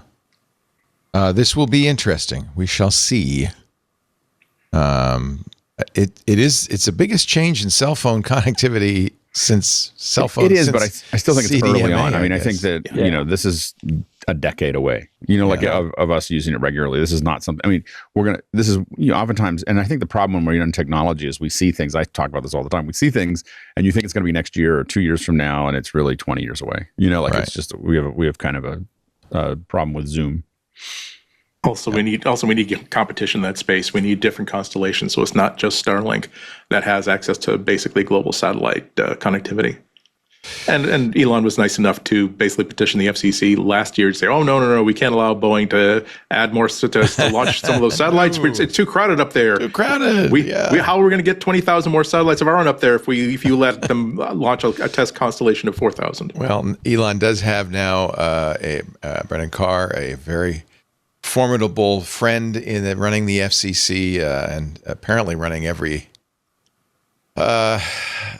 department of the government. So I think Elon will get whatever Elon wants. Yeah. One of the less crazy things that Brendan Carr was talking about, like during the Biden administration, was basically saying we should be more flexible about what constitutes what constitutes broadband in underserved parts of the country, that we should basically not be insisting that every single provider lay fiber optic cable physically. We should be okay. We should allow ourselves in the interest of spreading broadband as far as possible, allowing satellite providers to do that as well.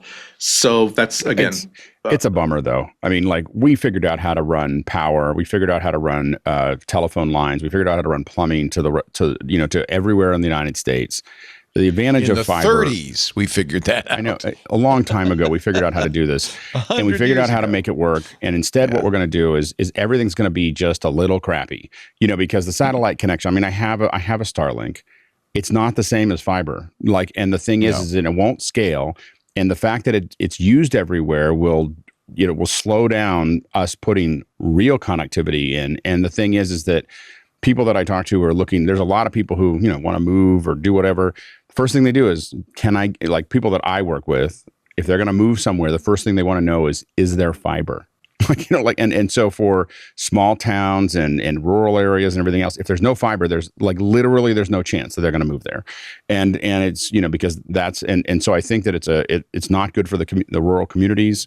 They think it is, but what it's just sugar, and the problem is that it's not enough. And as you have more people subscribing, these satellite, I know they keep on putting up satellites, but it is not scaling with the number of people, and you end up with congestion. It was great when we first got Starlink. I got a Starlink, and it was like 150 up and down. It only drops 20 seconds every 45 minutes, which means I can't really use it. So, but now it's like, it's 30 or 40 up and down, and it keeps on shrinking down. Whereas, my Comcast is a gig down and 300 up, and we're not going to see that kind of speed anytime soon with satellite, and so you get 300 up on your Comcast. It's funny. So here's the funny thing. I bought a new modem. 34 up on my Comcast, and they'll tell you can't do it. I bought the 2 gig down and 1 gig up. Yeah. So 2 gig down and 300 or 400 up or something like that. And then they told me I couldn't have it. I literally paid for it, and then it said I couldn't have it. When I switched my modems, I had to reset the modem. I'm using this new Ubiquity or whatever. And someone who I talked to just flipped a bit, and I suddenly had 300. I shouldn't have said this on the show. Can I talk to the same person? Because I'm on Ubiquity as well. I probably shouldn't have said this on the show. I'll be back down to 40. And I was like, he's like, is everything okay? Are you able to is your connectivity working? I was like, yes, it's working great. Thank you so much. Goodbye. Don't change a thing. Don't change a thing. I was like, let's just go now. So I just tested mine. It's 816 down. It's supposed to be a gig 1.6. Yeah. And it's 19 up. It's supposed to be 30. Yeah, mine's so routinely 300 up. Oh, I'm so jealous. Now, I should mention, when I talked to the Comcast people, DOCSIS 4 is coming this year, and that will change. That may be, you're maybe getting DOCSIS 4 somehow. Well, we're waiting I don't know. Yeah, well, I put a brand new, high-end, I put a very expensive modem in. It's the Ubiquity, modem, and it definitely... I'm using Comcast's business modem. Oh, I never use the Comcast one. Well, I don't want to. You don't have to. No, they say you have to for business. You have consumer or business? I have consumer. Yeah. That's why you don't have to. No, if you're business, they want to manage it. If your business, your bandwidth is so much better than consumer. Oh wait. Yeah, I know. So it's and you pay, by the way, twice as much. I pay twice as much. I pay like 120 for that speed. Anyway, but the thing is that satellite is just it's the thing is that if everyone's got satellite, they'll be like, oh, we don't need fiber, which is great for Elon Musk, but not good for the rural communities. And the thing, if we it's not good for the rural communities, it's not good for small towns, it's not good for all of those things, because what would vastly improve people moving to those communities is fiber. Permanent infrastructure, is fiber, something that I'm not willing to listen to anyone talk about. We can't do it because we have done it a couple times now, and it would be a huge, workforce development process of all these people running fiber and everything else. But we should, because then when we want to change to 10 gigs up and down or 40 gigs up and down, we already have the infrastructure to do that. We don't have to run more lines again. It's insanity. It's insanity. And it's really, it's a bummer. Well, I've got bad news for you. Elon Musk, among all of the other things he's done this week, has frozen the infrastructure bill's broadband funds that were going to go to those little communities. Fiber is competition. Yeah. Yeah. So that all that money, and it was literally, I think, hundreds of millions, if not billions, is frozen right now. Yep. And probably will never. That'll be it. Maybe. At least for the next 4 years. Yeah. So. Yeah. As long as we can get elections, we'll be okay. Oh, we'll get elections. Oh yeah. we can have the fun of walking to a place and giving a piece of paper and getting a sticker and dipping your finger in the ink. About it. Yeah. Apple is scrapping works, according to Gurman, on its Mac-connected augmented reality glasses. Now, is it important to say that those were the ones connected to the Mac? They wanted, of course, to make these AR glasses work with the iPhone, but apparently they needed too much battery power and too much computing power. So are they still going ahead with those? Or Gurman knows very little about this, and you can sort of see it. His sources are good, but they only tell him so much. I would say what we know is, according to Gurman, is Apple was working on an AR glasses product, like how Meta is working on one. And they were trying to tether it to an iPhone to use for all the computing resources. And basically the iPhone would drive this thing. It would be the brains, and this thing would be the output. And they realized it doesn't work. There's not enough. It needs too much. So they said, well, let's do it with a Mac, because the Mac is way more powerful. And then, okay, stop there. We know that, according to Gurman, and that then Apple executives looked at what they were working on and said, this isn't it. I've seen a lot of people say, oh, well, see, Apple has killed this whole project and they're not going to make AR glasses. I don't know if that's necessarily something you could assume from this. I looked at it and said, well, I mean, who wants AR glasses that you have to attach to a Mac? Like, I'm just going to walk around with my Mac and my glasses on. But they were doing it because... It would be a first step, though, right? Well, but here's the thing. They were doing it for... the idea is you want it eventually to be something that you can walk around with. And we don't know any of the details of this product, and we don't know whether Apple was like, nope, we're never doing AR glasses again. I would guess that's not what they said. Or this ain't it. Really, this ain't it. The thing you were trying here, the path you were walking down, where you started with the iPhone and then you went to the Mac and then you made this thing. It actually makes me wonder if they're doing something like saying, back to R&D with you. This path is the wrong path to walk. Go back and start again. It's not going to be a product we can make in the next 3 or 4 years. Let's push it out a little bit more. And that's normal. So I think we don't know whether this is an abandonment of the category. Again, I would guess not. Or if it is Apple having a particular project that they were working on that at some point they said, this is not going to lead to a product that people want. As an optimist, what I would say is maybe part of this is they're looking at the Meta Ray-Bans and saying, if we're going to productize anything right now, AirPods that are glasses is a better play than this 5 years out AR glasses thing. That's just, it's going to be years before we have powerful enough computing and enough battery that is light enough to put in glasses, right? It's just going to be a long time. So we don't know. That's the part we don't know about this story. Yeah, I agree 100%. Gurman does say the company is still working on successors to the Vision Pro, including updated versions of the original model. It also has other concepts in the works, such as AirPods with cameras, and executives still hope to eventually create a set of standalone AR glasses someday. So he even says this doesn't mean that's dead. And Apple is, these are leaking, but Apple's notorious for killing projects that they've spent hundreds of millions or billions of dollars on. And, I've talked to folks that used to work at Apple, and they won't say what those are, but they'll say there are things that I saw that we had that we were testing in our living room that I would have happily thrown down money for, and Apple just decided, the market's not big enough, or we're not doing it as well as we could, and they're not worried about the fact that they spent. One thing about Apple is very rarely do they go, well, we put money into it, so we're going to put it out no matter what. They're really like, if it's not going to represent the brand or the way we want it to do it, we're going to kill it. And until they've released it. And then once they release it, they can hang on to it. But all before that, it's all up for grabs. And I think that they probably decide. I'm going to guess that they've decided to put it back into research and just start over.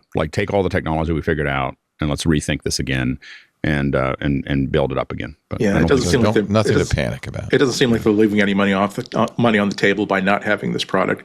However, I hope that they don't allow Best to cloud their judgment of good. Because the Meta Ray-Bans are a really nice product. The only problem with it is the first word in that product name, Meta. Yeah. Just the idea of having a camera that can basically be the object of AI requests, saying what I'm basically saying that how many calories is in this. Or can I take this with this medication? Or where can I go in this neighborhood to get a cup of coffee? All that sort of stuff where I don't need to have text in front of my eyeballs. I just need to be able to say, the thing I'm looking at, please help me interact with that. And that's a really, really great product. Apple has, according to Gurman, also changed how AppleCare Plus works. Usually when I buy AppleCare, and I don't always buy it, but I buy it for what I consider the life of the product, a few years. No longer, according to Gurman, will you be able to do the 2 to 3 year pay in advance, at least at physical retail stores, only monthly and annual subscriptions. But you still will be able to get those multi-year plans in the online store, which is weird that you would have something different in the physical store. Does that make sense? Why would they even do that? Yeah, I don't know. I think it's because it's easier for them to do the other online stuff, and they probably have some mechanisms in the store that take longer. But they're probably going to good night all of it back to yearly. That's my guess. Or go to monthly. Or monthly, yeah. I mean, but they're gonna go away from. It's the same amount of money if you do it monthly as yearly, right? It's not like, or is it a break if you do it yearly? I think it's the same. It's not very much different. It might be a little bit more, and that could be a lot of money for Apple. I think people like to do it though. If they say, well, I might get a new phone in a year, which I always do. You don't want to buy for more than a year. I don't know. It's a strange note, but that's what it is. So the first, I'm happy about this. The first native iPhone porn app is available now in the EU. Congratulations, Leo. It's called Hot Tub, but you have to be in the EU because you have to get it. Gonna get in the water. Wow! It makes me sweat. Hot Tub. You have to get it at an alternative store, the AltStore PAL. This is something the Digital Market Act forced Apple to do. Apple not happy about this, especially when the developers basically tweet out, it's the first porn app approved by Apple, and Apple said no, we didn't approve it. We did the legal thing we had to do to certify it so that it could be sold through an app store. We do not approve of this. At which point the developer of AltStore PAL sent a screenshot of his email from Apple saying Apple has approved this for sale. Yeah. Well, he can use that quote. They should change that word then. I mean, look, this is Riley Tested, who does AltStore, poking the bear. Putting a big thing out that says it's the first Apple-approved porn app is like, and Apple would say there are actually rules against implying an endorsement by Apple. And I think that this is, I think he's making trouble where he maybe needed to not make so much trouble. At the same time, though, the letter of the law in the EU is that Apple should not be using any of its mechanisms to prevent apps that it doesn't want to exist, because alternative app stores should be allowed to make their own rules. And that's what's happened here. I'll tell you, the immediacy of Apple's response, I got an email sent to me by Apple PR almost immediately with a statement and that was on the record, and then a whole bunch of on background stuff that was pretty wild in its vociferousness about this, and about how it was about, I mean, you name it, they said it, about how this is linked to hardcore pornography and then therefore to human trafficking, how AltStore, because they took some money from Epic, is therefore a puppet of Epic Games, and how AltStore having this in Fortnite, which is played by children, is so inappropriate. Like, they went down the list, and I get what they're saying, but they also see this as an opportunity, and this has been coming for, I would say, more than a year. They've been waiting for their opportunity to point and say, see, this is what happens when we can't have complete control over our platform. There's an app that has porn in it. I mean, leaving aside that Like literally, you could just use Safari and see porn if you wanted to, and that's an Apple-made app because that's the internet and that's how it works. They've been waiting for their opportunity to say, "See, look at the Pandora's box that has been opened by the European Commission," and like I get it. What makes me angry about this is how disingenuous Apple is about this, because there have been 2 instances in the last year where Apple has used its supposedly neutral notarization process that it's not allowed to interfere with, which is what they did here. They notarized this app even though they don't agree with it because it's not supposed to be a de facto App Store acceptance or rejection system. It's supposed to just scan for things that would harm your system, but there's not supposed to be any ideology behind it all. Twice in the last year, and we've talked about it here, Apple has just used that system, pulled that lever to stop Mac emulators from appearing in other app platforms, alternative app stores. There's no rule about that. They should use other means for that, but they had no problem pulling that lever and turning notarization from something that was supposed to be neutral into something that has a big lever that Apple can pull whenever it wants to. So when Apple says, "Oh no, we couldn't stop porn because we don't have a lever to pull, our hands are tied," what makes me so angry about this is their hands aren't tied because they pulled the lever twice already. But this time they didn't pull the lever, in part, I believe, because they want to be able to point to it and say, "Oh no, everything is going to hell because Apple doesn't have complete control of iPhones in the EU." Here's the statement. I'm reading this from TechCrunch, issued by Apple. "We are deeply concerned about the safety risks that hardcore porn apps of this type create for EU users, especially kids. This app and others like it will undermine consumer trust and confidence in our ecosystem. We have worked for more than a decade to make the best in the world, contrary to the false statements made by the marketplace developer. We certainly do not approve of this app and would never offer it in our app store. The truth is, we are required by the European Commission to allow it to be distributed by marketplace operators like AltStore and Epic, who may not share our concerns for user safety." Did I give Apple full justice in that? Yeah. Well done.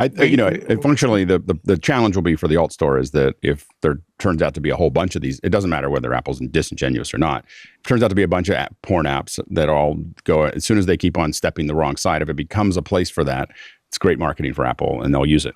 And anytime like they're gonna grab that and just beat the crap out of them with it, and so and it'll destroy the entire alt app market because they'll use this one and demify it and makes every other alt store harder to run. So I think that we can talk about whether Apple's being disingenuous or not, but this is what we all thought was going to happen. This is what we've been talking about it happening, and now it's happening. Inevitable. There's no surprise Andy, here. Do Android phones have porn apps available? I don't know. I've never looked. You wouldn't know. Of course you wouldn't know. Why am I asking you? No, because you do a show about Android. That's the only reason. Right, exactly. I'm putting you on the spot there. All I can say is that I've never seen them on the App Store. I've never seen them on the Google Play Store, even accidentally. I think that that's more of a sideload sort of thing. Right. Which you can do on which you can do. Phones, yeah. But Yeah. Now you don't need an app store to do. I don't want to feed. I don't want to feed the algorithm. Oh, now Andy's looking for porn apps on the Play Store. Come on. I mean, let's be clear. I mean, this is Apple using this because Apple doesn't want anybody to tell it what it can approve or not approve, and this is going to give it ammunition, as Alex says, because this is going to let people who think there shouldn't be pornography on computers. Sorry to those people, by the way, because it's always, there's a fundamental rule of the internet that everything has pornography. Anyway, it allows them to wage a PR battle, and it's another front in their PR war against regulation. And seriously, I looked it up. I predicted this like a year and a half ago on a podcast, because it's inevitable. It wasn't a hard prediction to make that the moment something happens that is bad, Apple will point at it and say, "See, we told you so." And they've decided, in fact, I think that's why Riley at AltStore went out as loud as he did with this, because he could have been quiet about it. Apple would have still made it a big story. So he just went out loud and shouted it to the rooftops. What happens now? I don't know. Again, I feel like, for me, the angle that's the most interesting is if they are going to get fined or rebuked in some way for using their notarization system as a lever to prevent things from going in the store, because like they can't make the argument that their hands were tied for this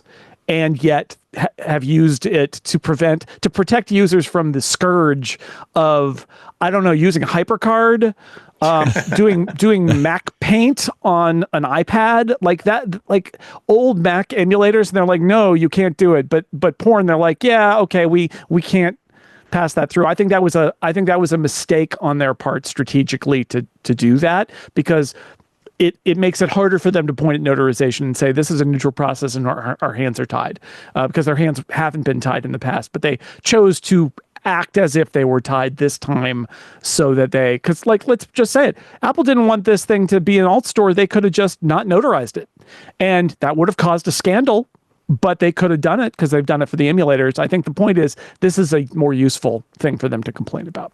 And out of respect for Apple, I'm not going to make the show title be "We're hard when our hands are tied."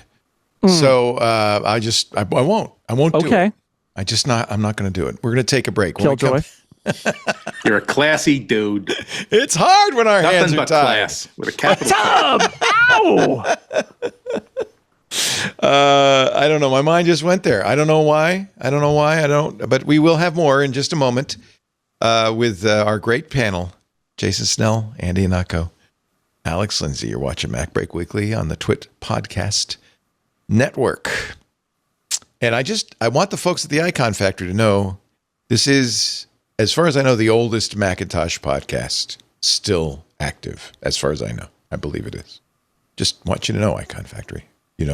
Just want you to know. You'll understand what I'm talking about in just a moment. Our show today brought to you by Zscaler. Let's talk security. Let's talk cloud security. Here's the problem. Companies, maybe your company, certainly our company, have spent so much money over the years on firewalls, perimeter defenses to protect themselves. And then, of course, to get the employees in through the perimeter defenses, VPNs. Has this worked? No. Breaches rise every year. In fact, there was an 18% year-over-year increase in ransomware attacks in 2024 and a record $75 million payout. Now, I have to say, that's got to be just the tip of the iceberg, because I'm sure most companies don't want to admit that they paid the ransomware bad guys to get their data back. It's not, the point being, it's not working. These traditional security tools expand your attack surface because they give you public-facing IPs, and bad actors can go right at them. And now that they're using AI tools, they can go at them faster and more efficiently than ever before. Plus, there's another problem with this perimeter defenses. When you're running a firewall, you're assuming anybody in the network, they got in with using that VPN, they must be okay. There's two problems with that. It enables lateral movement, because once the user's connected, they can go anywhere in the network. And because these firewalls struggle to look inside encrypted outbound traffic, the bad guys start exfiltrating all that stuff you don't want anybody to see, your customer information, your emails. It's really a nightmare. Hackers exploit traditional security infrastructure using AI to outpace your defenses. It's time to rethink your security. Don't let the bad actors win. They're innovating and exploiting your defenses faster than you can defend. That's why you need Zscaler Zero Trust plus AI. Zscaler Zero Trust and AI. It protects you by hiding your attack surface. It means your apps and IPs are invisible. There's nothing to attack. Hackers can't attack what they can't see. It also eliminates lateral movement, connecting users only to specific apps. That's the whole point of Zero Trust, right? Just because you're inside doesn't mean I trust you. You've got to have permission. And not only that, Zscaler continuously verifies every request based on identity and context.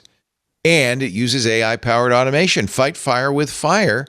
They're able to detect threats using AI to analyze the over 500 billion daily transactions they're receiving. They find the needles in those haystacks to let you know ahead of time what you need to protect yourself against.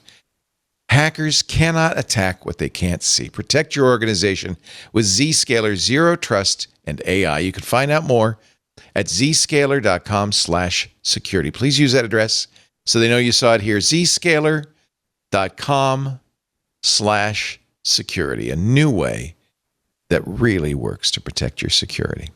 Thank you, Zscaler, for supporting MacBreak Weekly. Today, in 2000, the year 2000, on February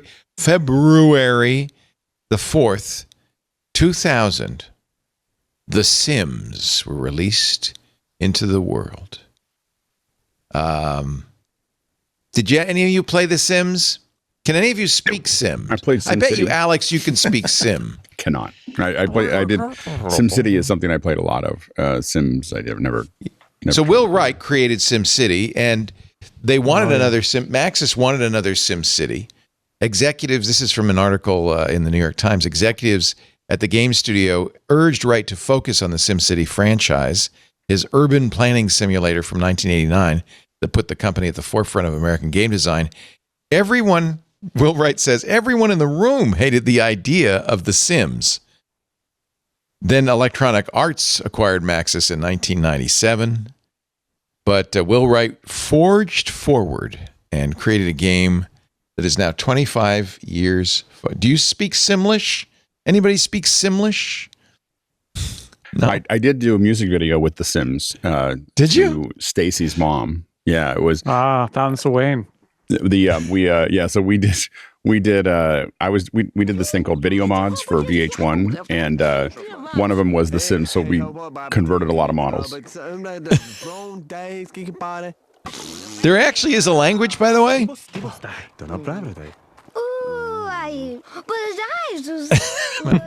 My daughter speaks Simlish. I think she might have spent a little too much time playing with The Sims. It's very funny when she does it. They actually hired somebody to write the language, Claire Curtin. She invented Simlish, a gibberish language spoken by the game's characters. Said developers refined its social system by imbuing the Sims with needs like hunger, comfort, hygiene, and of course, let's not forget woohoo, which before you could download porn for your iPhone, you could have a little woohoo in Sims. It's actually a great article because they have a lot of animated. Right above our pics, I put the link to the video that we did with The Sims. Let me go look at it. It's on YouTube. It's kind of fun. So we did this a long time ago. This is probably in Simlish. Over 20. We didn't do it in Simlish. We did it in Fountains of Wayne. This is Stacy's mom, but animated. We made the music video. Music video out of The Sims to turn it into. We got all the assets from EA. So we got all the assets and we put them into I think Motion Builder, and then rendered it all out. But it's a whole music. We probably can't play. Is it the actual Fountains of Wayne? It is. So I probably have to stop the music so we'll get taken down. I think you can do it for even though I love Fountains of Wayne. Anyway, so this is funny. So who's we when you say we? Pixelcore or DV Garage, one or the other. I don't know which. It was a long time. It was 2005, I think, or 2004 or something. Stacy's mom is hot. I didn't know they had such hot characters in The Sims. Yeah, this was like a summer for me. Like it was like 10 of these. You spent the whole summer doing this? No. This song was one of 10. I think we did 10 of them. I think, and this was just That's hysterical. It's a really great song. Yeah, so we had motion capture and we applied it to their characters and that's interesting. So it was it's not, we didn't play it out of the game. You couldn't play this in The Sims. You just used their resources to apply to a mocap. We used the 3D resource. We did that. We did Come On, and I don't know, Evanescence. Stacy, out of the way. I'm looking at your mom. Yeah. Okay. I gotta stop now. Otherwise, we're gonna get banned from the Apple Store. There you go.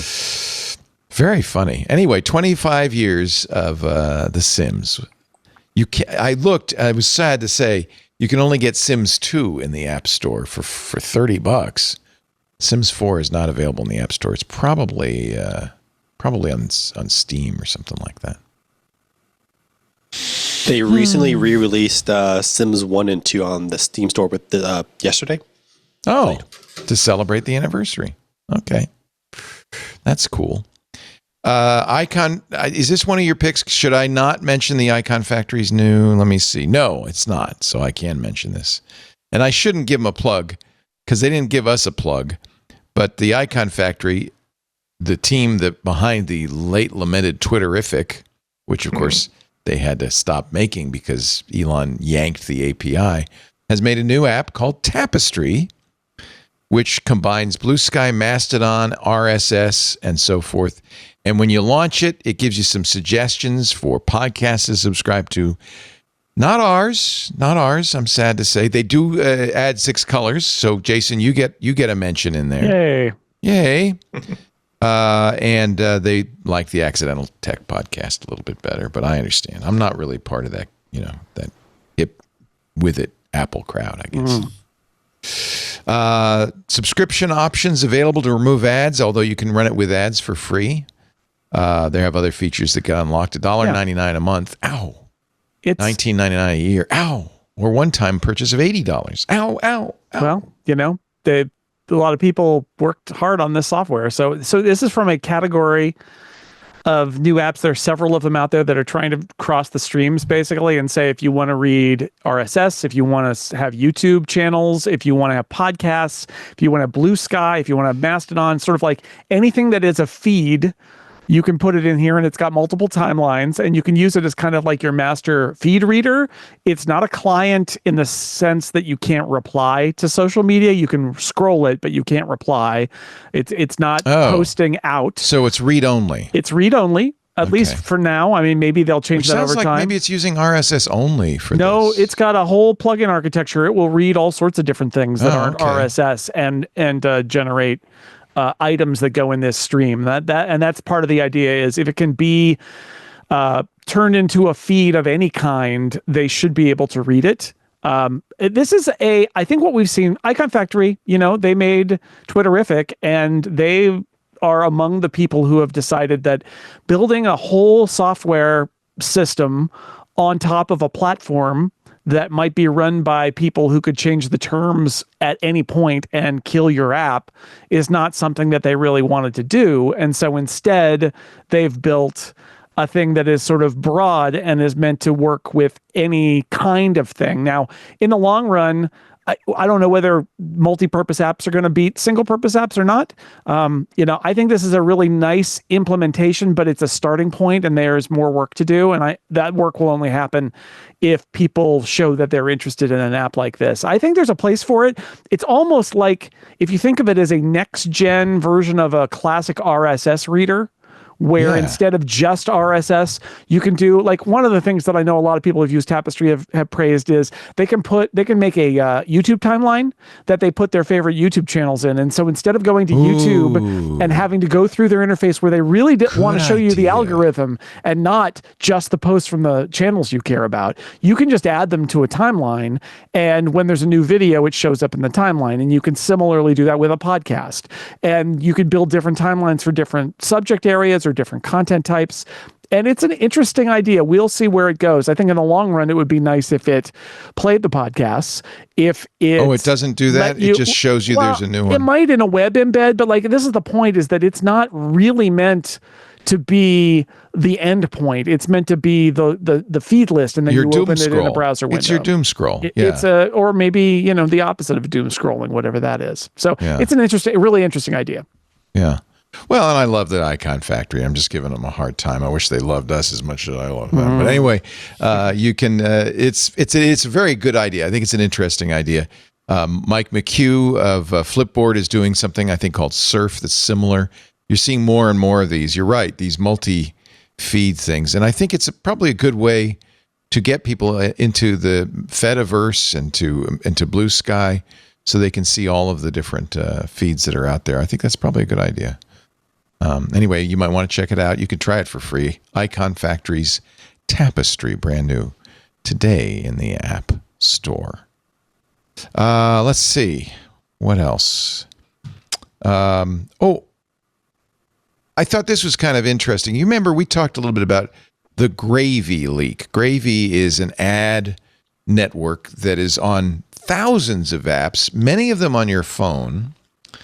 And the leak showed that really your phone is bleeding your location to everybody all the time.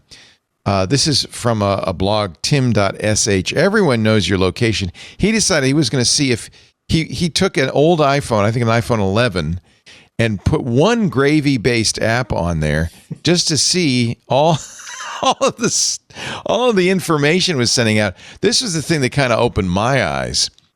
It turns out Unity has a mobile game ad network. Now, many iPhone and Mac games, other games, are running on the Unity platform. It was very popular. It's the only one that works on iPhones. Unity has its own network, and many of the games, in fact, this is their main revenue stream. They made $2 billion on it in 2023. Many of the games running Unity will be doing the same thing, sending out your location, your timestamp, your IP address, all going to an ad network.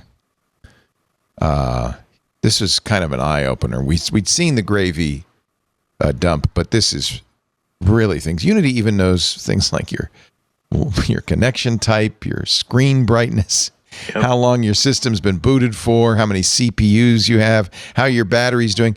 You might say, well, who cares if it knows this? But all of this can be used to fingerprint you, because the more of these unique identifiers you can combine, you can pretty much narrow it down to one person. So some very interesting information being leaked by your iPhone and every phone, frankly. Yeah, this is why, like, I keep wishing for the reality in which basically there's a federal law that says that your personal information belongs to you, can never be sold or transferred, it can only be leased for a period of 1 year, and it can only be like renewed with your explicit permission. It's not even worth joking about anymore. Just the fact that this device that provides way more benefits to us on a day-to-day and hour-to-hour basis than it takes from us with our personal information, that's bad. I wish that there were a better way to negotiate that transaction than simply say that, well, you just got to deal with the fact that there are always going to be some sort of an ad package somewhere in the calculator app or the weather app or the whatever app you just downloaded, because that's how they're making money off of the app, not by your in-app payments, but because, again, they agreed to put all these libraries in there. That is just it's often the case. We found out after the gravy breach in 404 reporting on this that the developers didn't, they put an ad network in. They had no idea what the ad net. I mean, if you use Unity, you're saying, well, I'm going to use Unity. You have no idea that you've just installed a tracker in your app. So a lot of app developers claim to be surprised by this information. Play the John Ashley. We got to do a Vision Pro segment. So if you would. What do you see? What do you know? It's time to talk to Vision Pro. Lyrics by Andy Anakos. Music by I don't know who. Who gave us that music? Did you do that, John? No, it was someone in our Club Twit. Club did it? Okay. Thank you, Club Twit. See, one more reason. We love Club Twit. Harry McCracken, dear friend Harry McCracken in Fast Company. How Apple Vision Pro is finding a home in healthcare. He actually went to a conference, I think, where he found a bunch of medical professionals who love the Vision Pro. 300 people are gathering in San Diego to explore the uses of Apple's spatial computing headset for surgery and other medical applications. Yeah, and a lot San Diego's Health uses it apparently, and that's why people have gathered. Yeah, and a lot of that is just simply I want a virtual screen. I'm using instruments that have cameras on them. I need to basically keep an eye on screens. He chatted with a couple of surgeons who were saying that you never believe how much trouble it is just to get a display angled and positioned exactly where I need it to be. Whereas with the Vision Pro, it could just yeah. As long as I guess you can see everything that you need to see, and that would be the key, right? Yeah. $3,500 is nothing for a surgeon or a hospital.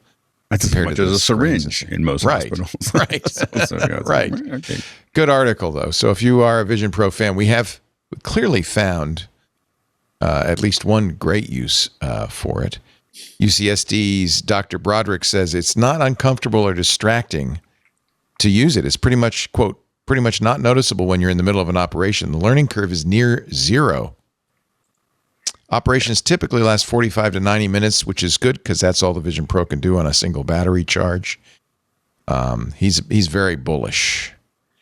Yeah, it's still kind of disappointing, isn't it, that every time you see people who are like, "Oh my God, I love this! I would pay. This is so worth it. I use it every single day."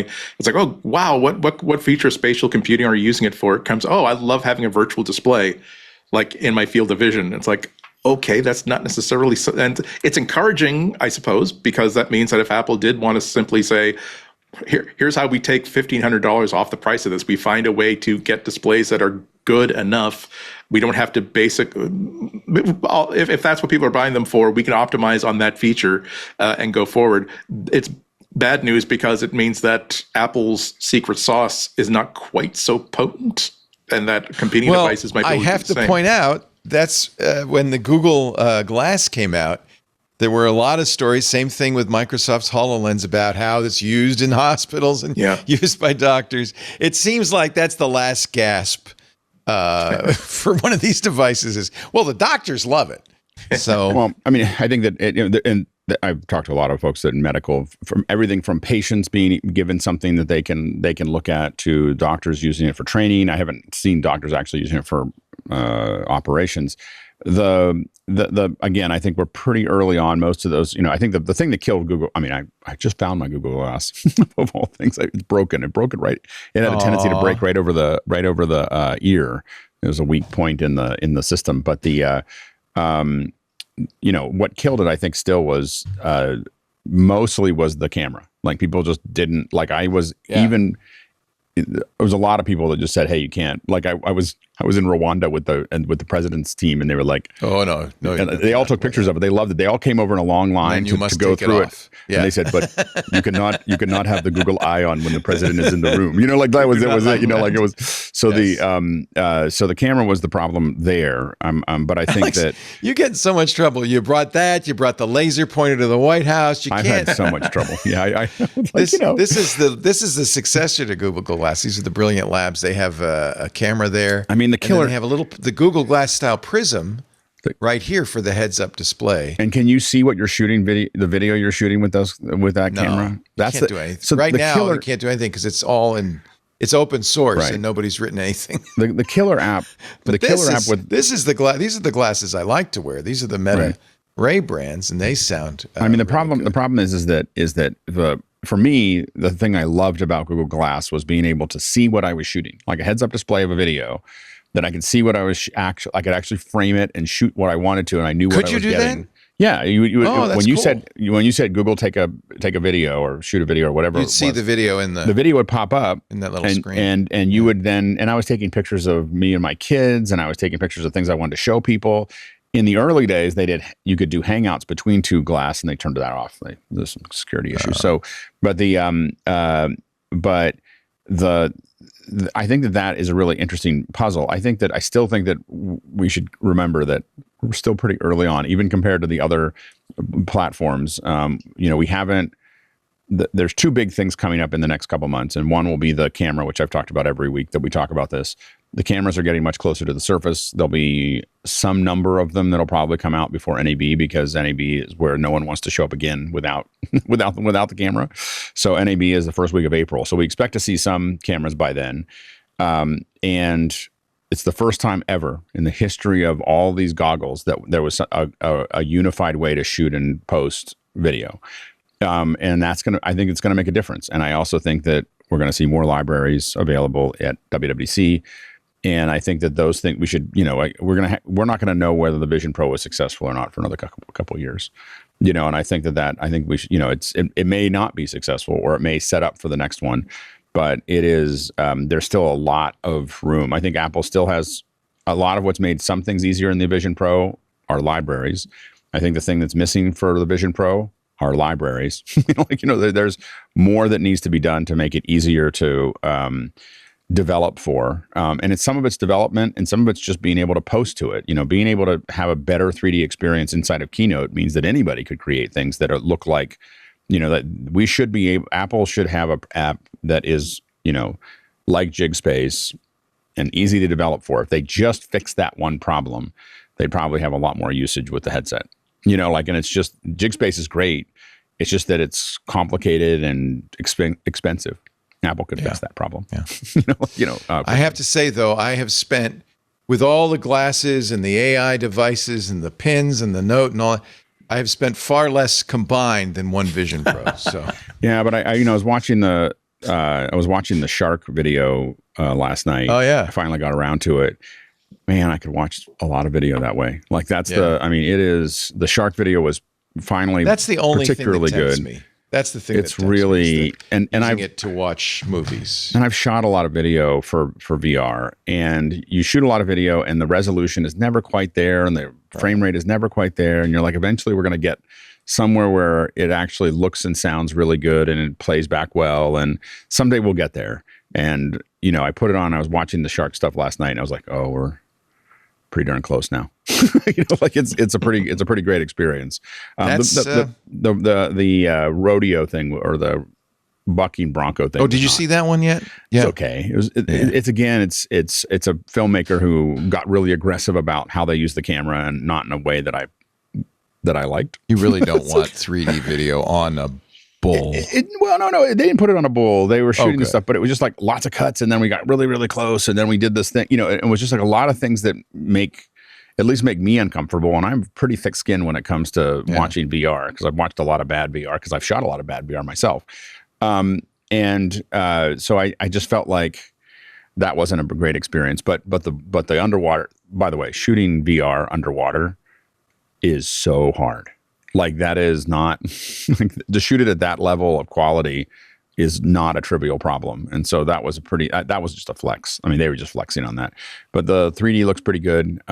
It's Anthony Nielsen says they're really good when you're washing the dishes. They're really good when you're watching. Wash the dishes and watch sharks at the same time. I don't think you can do that. Well, it's immersive though, because it's. You can. You can't. You have to sit and watch it. You have to sit down. It's only 6 minutes long. Anthony, what are you doing with the dishes then? Are you just watching TV or something? Oh well, I can see. Anyway, I could see watching other videos that way. It'd be fine. Yeah, he says he's watching YouTube. Oh yeah. There's no YouTube app. I thought though. Is there a YouTube app? You can just watch it in Safari. Oh, you just use the browser. Yeah. Okay. And that's our Vision Pro segment. Now you see, now you know, we're done talking the Vision Pro. The real world, Apple TV is impinging on the real world. First, they had the Severance cast at Grand Central Station doing their Lumon thing. Now, Dr. Ricken's book, The You Are, is available from the iBooks store. Has anybody read The You Are? This is the book, if you haven't watched the TV show, that kind of stimulated the whole revolt because they realized that they could get out, I guess. And it turns out Ricken's the brother-in-law of the lead, and I don't know. It's a self-help book that's supposed to empower people to take control of their work-life balance. And when you show that to people who are fundamentally only workers who never leave the workplace, it kind of instigates a revolt. The whole idea is that it's really terrible. And it's terrible. He's awful. And yet the innies are become obsessed with it and thinks he is so wise. Whereas outside Mark and his sister roll their eyes at the stuff that Ricken does. It's great. Great. Don't you love the cover design? It is like exactly one of those like really bad, cheap 80s like self-help book, pop psychology books that sells like 1 million copies for 2 months. Then everybody after that's like kind of embarrassed they even bought it. Like this would be an Oprah's book club selection, like in the 90s or the early 2000s. Exclusive excerpt, a spiritual biography of you by Dr. Ricken. And people, that's Michael Chernus, who is in the great, legitimately great TV show that nobody saw called Patriot. Bad title. He was in Patriot. Now I read. No, yeah, he's the brother in Patriot. He's the lame brother. Yeah, exactly. Very similar part to Severance. And people should check out Patriot, which should be called, by the way, if you've never watched it because you thought Patriot, what does that mean? And I don't like that kind of show, whatever it means. It should be called Bad Spies. It could be called Sad Spies. Sad Spies. He has to go and sit in the park and play his guitar. Michael Chernus, Kurtwood Smith, Terry O'Quinn, fantastic cast. about very sad spies. Yeah, It's so good.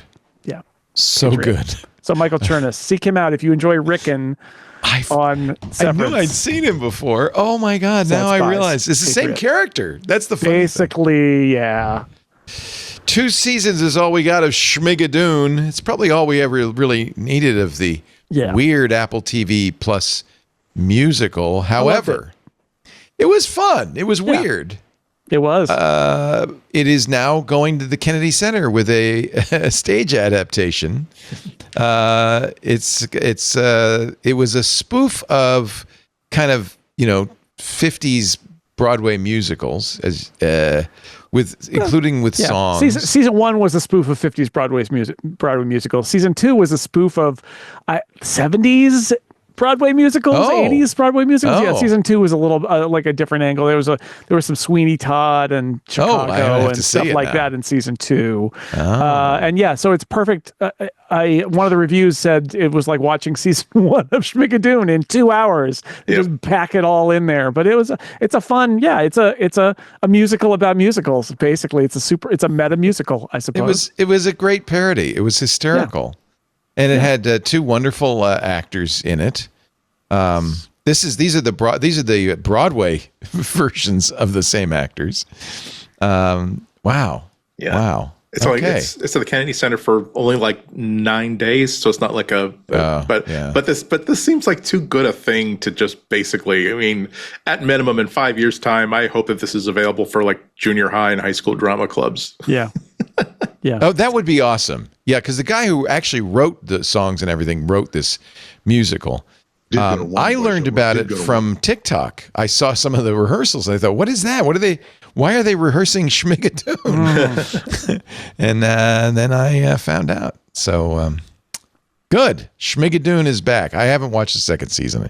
You can tell. So it's weirder. It's darker and weirder than the first, Leo. Did somebody order corn pudding? This is their rehearsal. Oh man, it's so good. Apparently, there are 2 new songs in there too. So yeah. I love watching Broadway rehearsals. They're so vigorous, or something. Let's see what else. Is there any? What else? Have I missed something? After 2 hours, probably not. Yeah. You're ready to go, aren't you? All right. Well, we'll take a break. One of our longer episodes now, I think. Yeah, you're. We don't really need the long episodes. Actually, we could probably make them shorter. Let us take a break, and then when we come back, your picks of the week, gentlemen. You're watching MacBreak Weekly. A great big thanks to our Club Twit members who made this show possible. You probably know we have ads. That's good. We thought for a while back in December we might not, but somewhere they came from somewhere. Wonderful. But the ads we run do not cover the full cost of the network. They do not pay for our wonderful hosts or our staff. They don't keep the lights on. We need some help. And that's why a couple of years ago we started Club Twit, and it's been really a boon. It has not transformed the business, but it's about 5% of our revenue, and we thank you, every one of you. And I would love to expand it because the more people in Club Twit, the more we can do. One of the things we're doing tomorrow is relaunching This Week in Google as Intelligent Machines. We're booking some very interesting people. Next month, the man who coined the term intelligent machines, Ray Kurzweil, will join us on that show. Many AI innovators, philosophers, educators. So it's going to be a great way for everybody, all of us, me especially, to learn about AI. That's thanks to the club. So, because frankly, we never were able to get any ads on This Week in Google. So if you would like to support our efforts, we think they're pretty important and valuable. If you enjoy the shows, may I invite you to join the club? What do you get for $7 a month? Yes, that's all it is. Probably should raise that. We probably are the least expensive podcast network out there. But we feel like, we want to make it accessible to everybody. Ad-free versions of all the shows. You get special programming we only do in the club, like Stacy's Book Club and a whole lot more. We've got Chris Marquardt doing a monthly photo show. He talks a lot about iPhone photography. Hands on Mac with Micah Sargent. Anyway, Please help us. $7 a month. Visit twit.tv/clubtwit. Enough said.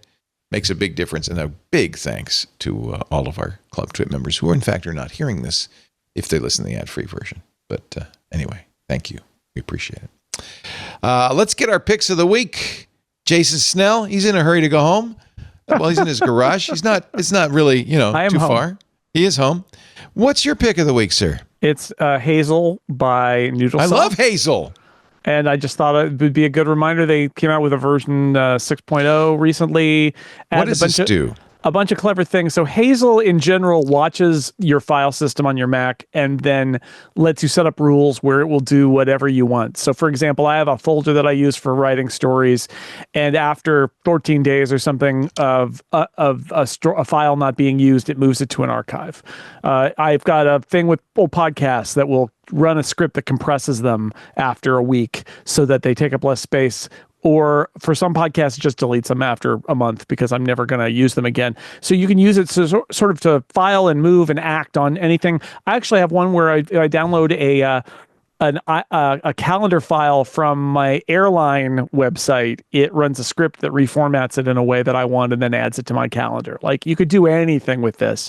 Version 6 adds, among its very clever things, auto OCRing of images. So we will actually look at an image and see what the text is and match on the text and then do something with it, which is kind of wild. And it's just a really great utility. It's in my core, probably core 5, maybe it's top 10, I don't know. But like it's in my core Mac utilities where it just makes using the Mac better to have this little agent that runs in the background and based on the rules that you set, does stuff for you, cleans things up, tidies things up for you so that you don't have to worry about it. Like, I don't have to do a spring cleaning of my working stories folder because Hazel is always running that spring cleaning in the background. Nice. This has been around for some time. Ages, yeah. Fantastic tool. Hazel 6 is out now, $42. There's a family pack or an upgrade if you already had previous versions, which I did, for $20. Yeah. Highly recommended. Noodlesoft.com. Thank you, Jason. Alex Lindsay, pick of the week. So this isn't necessarily one of my cheaper picks. How many Alexes we're talking here? It's a couple. But I wanted to show this off. I'm going to try to find. I'm working on a less expensive version, which maybe in a couple weeks I'll show. I've really gotten into. So I've been doing a lot of spatial video and. With the phone, but I wanted spatial audio too. So I wanted an Ambisonic mic, and how do I get Ambisonic? And then the problem is that then how do you get Ambisonic into the phone? Because you're shooting spatial with the phone, and then you want to be able to have spatial audio. Really, what you need is binaural, not Ambisonic, but binaural. So it needs to convert the Ambisonic to binaural and then get it into the phone live so that you can stream spatial video with spatial audio, or that was the game. So this is the rig. This is the first rig that I built for it. So this is what you have here. This is at the San Rafael store. So, San Rafael's Thursday's farmers market, which is the best one in the Bay Area. Anyway, so this guy was playing this incredible. It's called a Chapman stick, which is just insanely cool by itself. Yeah. And so. What I did is this is a Sennheiser Ambio mic. So this is actually I have it around here somewhere, but it's got 4 mics in it. So they're all 3D building mic, a sphere, a spatial 3D mic. mic. So it builds a sphere, an Ambisonic sphere. Now that goes in as 4 different channels. And then I borrowed this MixPre 10 from Sound Devices. I'm going to end up buying a MixPre 6. The 10 was a little overkill. And so I put it in here. And then what it does is it processes. It's got an Ambisonic plugin, so it only needs 4 inputs for that mic. Is that right? Yes, that's right. Okay. So that's why I can go down to a MixPre 6 to do it. Right. But I wasn't sure, so I got the 10. I borrowed the 10. I'll get the 6. Anyway, so this converts the Ambisonic. It records it. You kind of see like little levels down here, but it records it. But it also will convert it to binaural. Now, binaural is really designed so I can listen to it through the headphones and I know what's actually happening. But I can also route the binaural to the USB-C out of the MixPre 10 And I don't know if anyone's done this before because Sound Devices asked, like, how did it work? so anyway, yeah, does it work? And so then this goes into this shows up, and it just shows up as a stereo input to anything. I'm using Stream Voodoo here, but it shows up in the Apple. If you want to record the Apple, the spatial video record in the Apple camera will work as well. And what you end up with is this binaural either stream or record straight into your phone from equipment that's, more expensive than the phone. So anyway, but it's kind of a cool, and I gotta say, I'll post some stuff up there. Hopefully by next week, I'll have some stuff that's on YouTube or whatever, because you can put it on YouTube because it's just stereo as long as you have a headset on. And so, but it's a pretty cool experience to hear things all around you. The Ambisonic, you actually hear the music much closer to what it would sound like when you were there than the straight. This is records. Really compare binaural to surround to spatial audio. Well, so when you have surround, a lot of times we're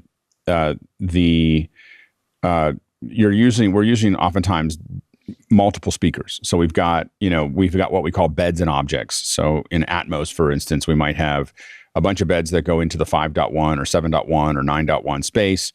Then we have objects, up to 120 some objects that we can put into the space as well. And we can kind of have them sound like they're going all around you. You have a lot more explicit control. Ambisonic is I'm going to record and I'm going to build this sphere of sound around you, and then that can be rotated. It is the sound is in a sphere, so you can move it around and reorient it if you need to have some control, and that's recorded in what's called Ambisonic A, and then converted to one of two Ambisonic B formats that you can then work with, and you can actually convert that Ambisonic to 5.1 or other formats as well. So. But it doesn't have quite the same resolution in some ways that some of the others, like something like Atmos would have. And then there's what's called a deca tree, which is what some people do, which spread mics out away from the source. That's going to give you more spatiality. But I found that the Ambisonic is pretty great for what it is. It's much more compact. While this looks like a kind of a little bit of a science project, it is much more compact than a deca tree. So it's easy, something I can pull it out of my backpack, put it on a tripod and make it go. And now I'm trying to I'm working on a less expensive, much more compact version of this that hopefully I'll show in a couple of weeks. But I have this problem where I get kind of obsessed about a certain thing. And so then I have to learn I have lots of spatial. I have a lot of Ambisonic mics right now. This is just the one that I'm using at the moment. So, there's first order, second order, third order, fourth order. I've got a couple second orders, and this is the first order, and then I've got a smaller one that's less expensive. And so, but it's dramatically more spatial or more. It fills up your space, but when you're wearing headphones, it fills up your space in a way that stereo doesn't. In the same way that spatial music oftentimes will sound more like it's all around you, and it kind of tickles your brain in a different way. And so, anyways, the challenge was to get it. I've done this a lot with cameras. The challenge was to get this into a phone, and that was a successful one. By the way, if you're interested in that, I just want to make sure I said that guy, but Bob Culbertson. This is a picture of his that I took while he was doing it. Bob Culbertson is, and it turns out he is an OG related to. He's kind of an OG when it comes to doing the Chapman stick. I mean, he's got a lot of followers on YouTube. So Culbertson is, and it's an amazing. I've never heard the instrument before. I know that. I said, "Is this new? Is this a new instrument?" He's like, "Oh, from the '70s." Yeah, so it's old. I recognize it. and so he and I are gonna do some more streams and records now that I've met him, and he lives up in Sebastopol, so it's easy to go up and do some stuff. So anyway, and we'll talk more about. I'll show more, and I'll post some stuff that I'll have up by the next show. So very nice. Yeah, I'm wondering why we even bother with Apple Spatial if we just could do binaural. Well, you just don't have a lot of control. I mean, binaural it's lower resolution than Spatial. It's in the recording. Yeah. I mean, in some ways, that's what Apple Spatial is kind of doing, is placing all these things into a binaural field. So it's not that we're not using binaural. Yeah, because you can use headphones with Apple Spatial. Right. So it is in some ways that way. I don't want to say it's exactly the same, but but you are getting essentially something that's very related to a binaural field for headphones. Yeah. Andy and Akko's pick of the week. We'll wrap things up. Andy, what do you got? Mine is more of a philosophical pick. You might have heard last week the makers of Pebble, the first real smartwatch that crashed. They did a really great job, but they were eclipsed by, of course, Android smartwatches and Apple smartwatches. Well, they were purchased by Fitbit, and then Fitbit was purchased by Google, and then, 3 generations later, there's no more Pebble. Exactly. But it was a beautiful thing. And also, this ties in with, a realization I had last year, which is that, I like the idea of smartwatches, but I just can't deal with the idea of I have to charge it every single night. And if I miss out, I'm going to have to find another watch for the day because I forgot. And also finding out that I don't use most of the features of the Apple Watch or a Pixel Watch. And so that's why I've been wearing, I've been very, very happy buying $20, $30 Casios that will tell you the tide and the phase of the moon and that sort of thing. So the makers, the guy who originally started up Pebble, started up the original Kickstarter, has been wearing his old watches for forever, even though they haven't been supported since 2016. But there's open source communities that have been trying to keep it going. So he called his people at Google and said, "Hey, what would you think about open sourcing the Pebble operating system?" And I'll be damned, Google said, "Okay, sure, we'll do that." And so the entire Pebble operating system is open sourced on Google. And now he has a website called repebble.com in which he intends to not reinvent the Pebble. So it's not like he's going to start to make watches that have, it's got a heart sensor and it's got a 3-color flashlight. It's no. In interviews he's given to The Verge and others, he's saying, I just want to remake the original Pebble, maybe with modern components, modern stuff. So a better e-ink display, better Bluetooth, better whatever. It's not going to have a touch screen. It's just going to have physical physical buttons on the side, which is not to me a disadvantage because you can actually push these things with gloves on. And for something that will convey notifications, have custom watch faces, be able to control my Spotify playlist from that I'm walking on, and be something other than the same Apple Watch, the same Samsung Galaxy Watch that everybody's wearing, I'm really, really keen to see this get going. So all he's doing right now is go to repebble.com and say, yeah, I'm kind of interested in that. He hopes to get going on this project and start making basic Pebble watches. Who knows after that? But I'm definitely was quick to sign up because if this is a reasonable amount of money, the idea of having a simple e-paper, e-ink smartwatch that lasts about a week and only has the features that I like to have on it and has an app store on it that and independent watch faces, that's something I would spend X amount of dollars on and be very, very happy with.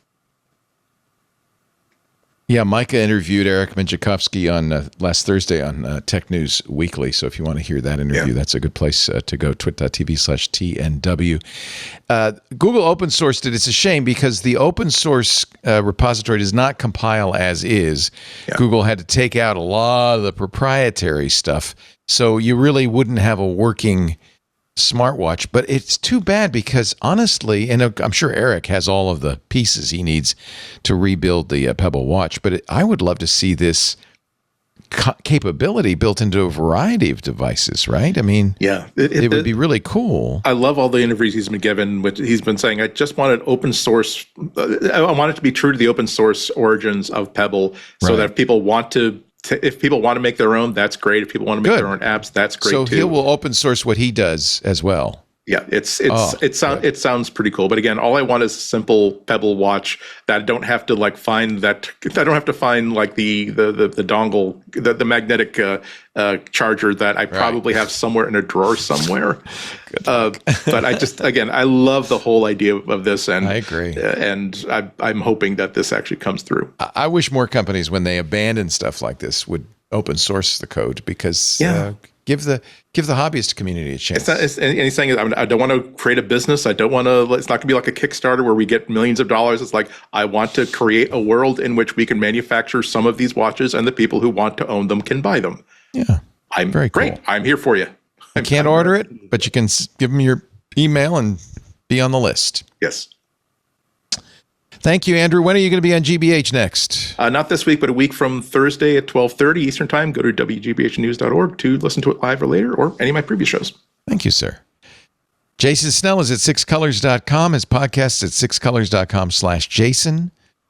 Go there for the graphs of the Apple results and the Apple report card, his annual foray into sentiment. Yeah, I published so many graphs and probably 40 or 50,000 words of various comments by various people over the last week. So there's plenty to read about Apple stuff. Just check it out. Go take a nap now. You're done. Probably going to go out and write more stuff and do more podcasts. He's a busy guy. Thank you, Jason. We missed you last week. Thank you for being here. I appreciate it. Night-night. I'm going to go take a nap now. Night-night. Alex Lindsay never takes a nap. He never seems to sleep at all. He does shows all the time. Doesn't even have time to shave anymore. I know. It's just gotten out of control. OfficeHours.global. What's coming up? More Q&A. It turns out Q&A is a big thing. People love the Q&A. It works well. So so we've got it's thriving. So we're continuing to do Q&A, so we're going to keep doing that. And we're playing around with a lot of formats. We're getting ready for NAB. NAB is 2 months away, so we're starting to test our gear and make sure that everything's ready to go. Did you go to NAM? I kind of wish I'd gone to NAM. It looked like there was a lot of cool stuff. I wanted to. My schedule right now is pretty hectic, so I haven't been able to get out. I'm hoping to be able to go to NAB. We're going to cover it. Me going is the big open thing just because of my current breaking news. Project. Alex has work. My day job is very busy. 090.media if you want to add to his stack pile of things. A little insane. Awesome. It's great to have you too. All three of you. It wouldn't be the same without you. It wouldn't be MacBreak Weekly, so we're so glad you could be here. We do MacBreak Weekly every Tuesday, 11 a.m. Pacific, 2 p.m. Eastern Time, 1900 UTC. Streaming live if you want to watch live. I mean, it's a podcast. We don't even expect people to watch live, and only, frankly, a small percentage of the audience does, but it's there for you. The live streams, of course, if you're in the club, you get access to the Discord, the club Discord, and you can watch there. But there's also YouTube. There's Twitch. We're on TikTok still for as long as President Trump allows it. We are on X.com for as long as President Musk allows it. We are on Kick.com. I don't know who's in charge of that. We are on LinkedIn. And we're on Facebook as long as Vice President Zuckerberg allows it. So we're everywhere. We're everywhere the oligarchs are. Everywhere we're allowed to be. Everywhere we're allowed to be. God bless America. We like to stream, but you don't have to watch a stream because we also offer downloads of the show, both audio and video at twit.tv/MBW. That page has a link to our YouTube channel where the video of the show lives, and that's a great way to share clips from the show. If you want to do that, we appreciate it. It's a great way to spread the word about MacBreak Weekly, and of course, the easiest way to get it is to subscribe. Maybe use that new Tapestry app to add MacBreak Weekly. All you have to do is add twit.tv/MBW, and Tapestry will say, oh, you really want to listen to that, huh? Okay, if you insist, and it'll add the feed or to whatever podcast client you like to use. We appreciate your listening. We're glad you are here. Unfortunately, it is now my sad and solemn duty to tell you, get back to work. Break time is over. We'll see you next week. Bye-bye. Hey, focus up. That is what I said to Hands on Tech when we looked at the relaunch. It is time for us to focus on one topic at a time and make sure we're answering that question. I am answering that question as thoroughly as possible. If you are a member of Club Twit, you can watch the video version of this show completely ad-free. Of course, listen to the audio version ad-free. If you're not a member, the show will still be available to you in both ways. You can watch the video on YouTube with ads, or you can watch the audio as you always have. Listen to the audio as you always have in our feeds. In any case, you gotta tune in to Hands on Tech because I guarantee there's going to be a question you're going to want to have the answer to. And from time to time, I also review a gadget, a gizmo, or something of the sort.